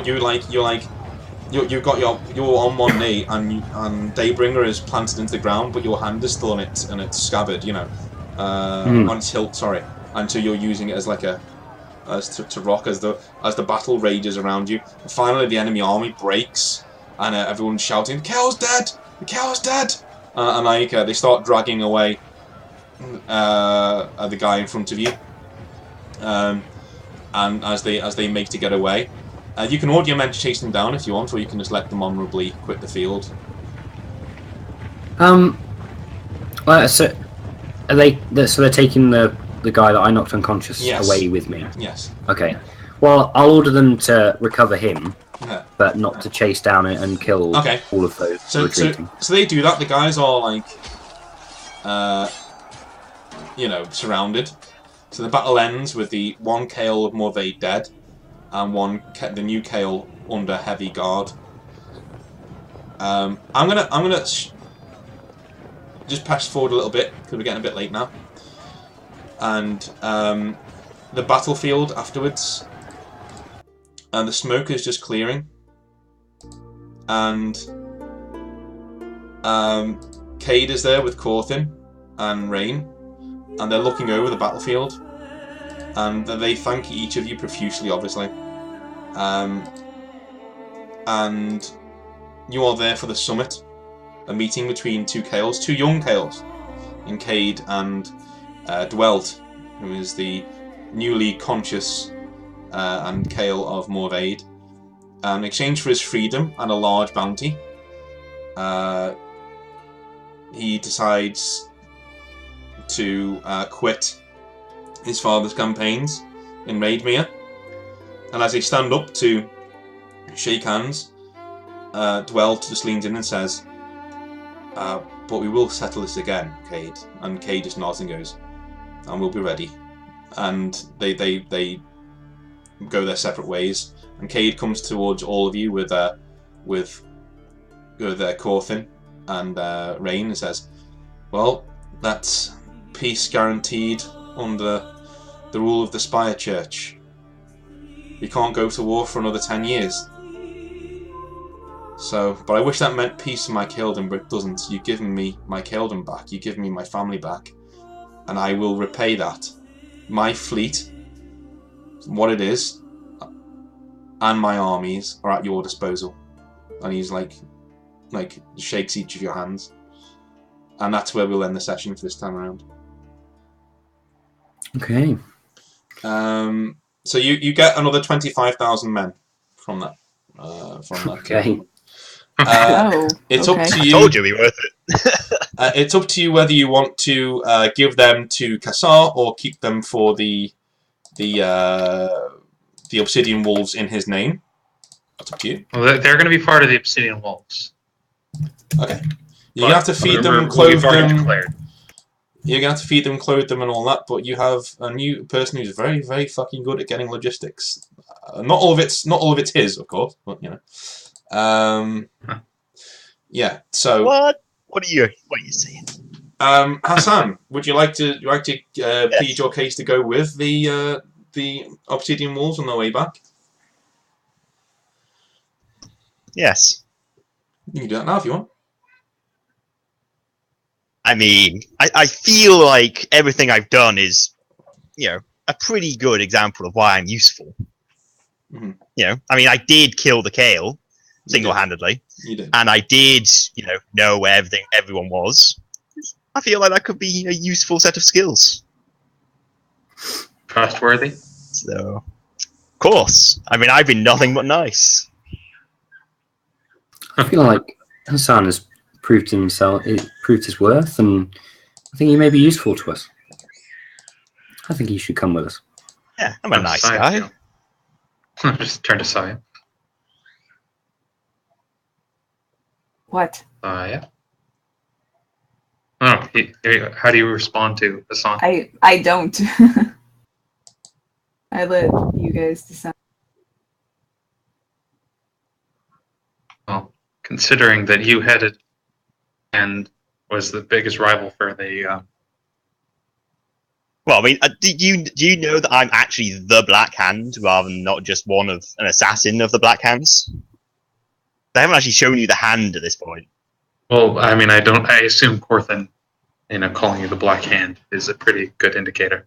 Well, they call him Black Hand. That would be like one of you calling me Black Lotus, wouldn't it? Yeah. So. No, it's not. No. No? No, the Black Hand is a person. The Shadows of Kalestown are his organization. Or his Oh, okay, that is different then.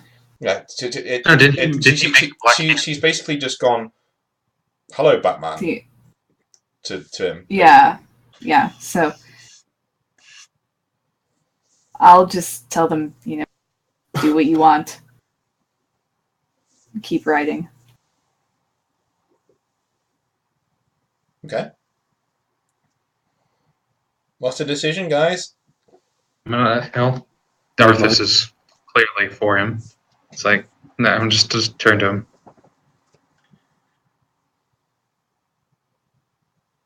Keep your skills for our benefit. We're happy to have you working with us, but remember, no. Of course not. Of course not. I'm here to serve. We will be watching. Oh, I'm sure you will. And I'm gonna nod towards Saya. I probably didn't even hear that because I just kind of said do what you want and left the conversation. When you get back I'm not nodding towards her to get her attention. I'm nodding in her direction. When you get back to the ship, everyone's a bit tired. But you are taking with you a liaison to Raidmere. Yeah. He is a ranger, a Raidmerian ranger, but he is basically the second in command. So, as you're talking to him, Sire, you're getting you basically ask this guy, is the alliance serious? And he says he wouldn't be, Cade wouldn't be sending me if he wasn't serious. Mm-hmm. It's all right, man. Yeah, we're done. Okay. So yeah, and Darthus, you're greeted with a radiant Asher, who is very, very, very, very, very proud of what you've just fucking done. And yeah, and that is the end of the session as you guys cast off back home. Back home. Told you it'd be a big one. Yeah, it was good. But we've caught up on 2 weeks, so there we go. We did, yeah. There's a lot in there. Yeah. It was good. It was good. It was nice to see. Nice to see Hassan back in. Yeah, and we'll see how we go from here. Yeah. Mm-hmm. So, I don't know. I think all of us have our suspicions about Hassan to some extent, but What? Yeah. he's No. nothing like. See, I think we don't trust you at this point. Like I don't think Darthus distrusts you. It's just there's something.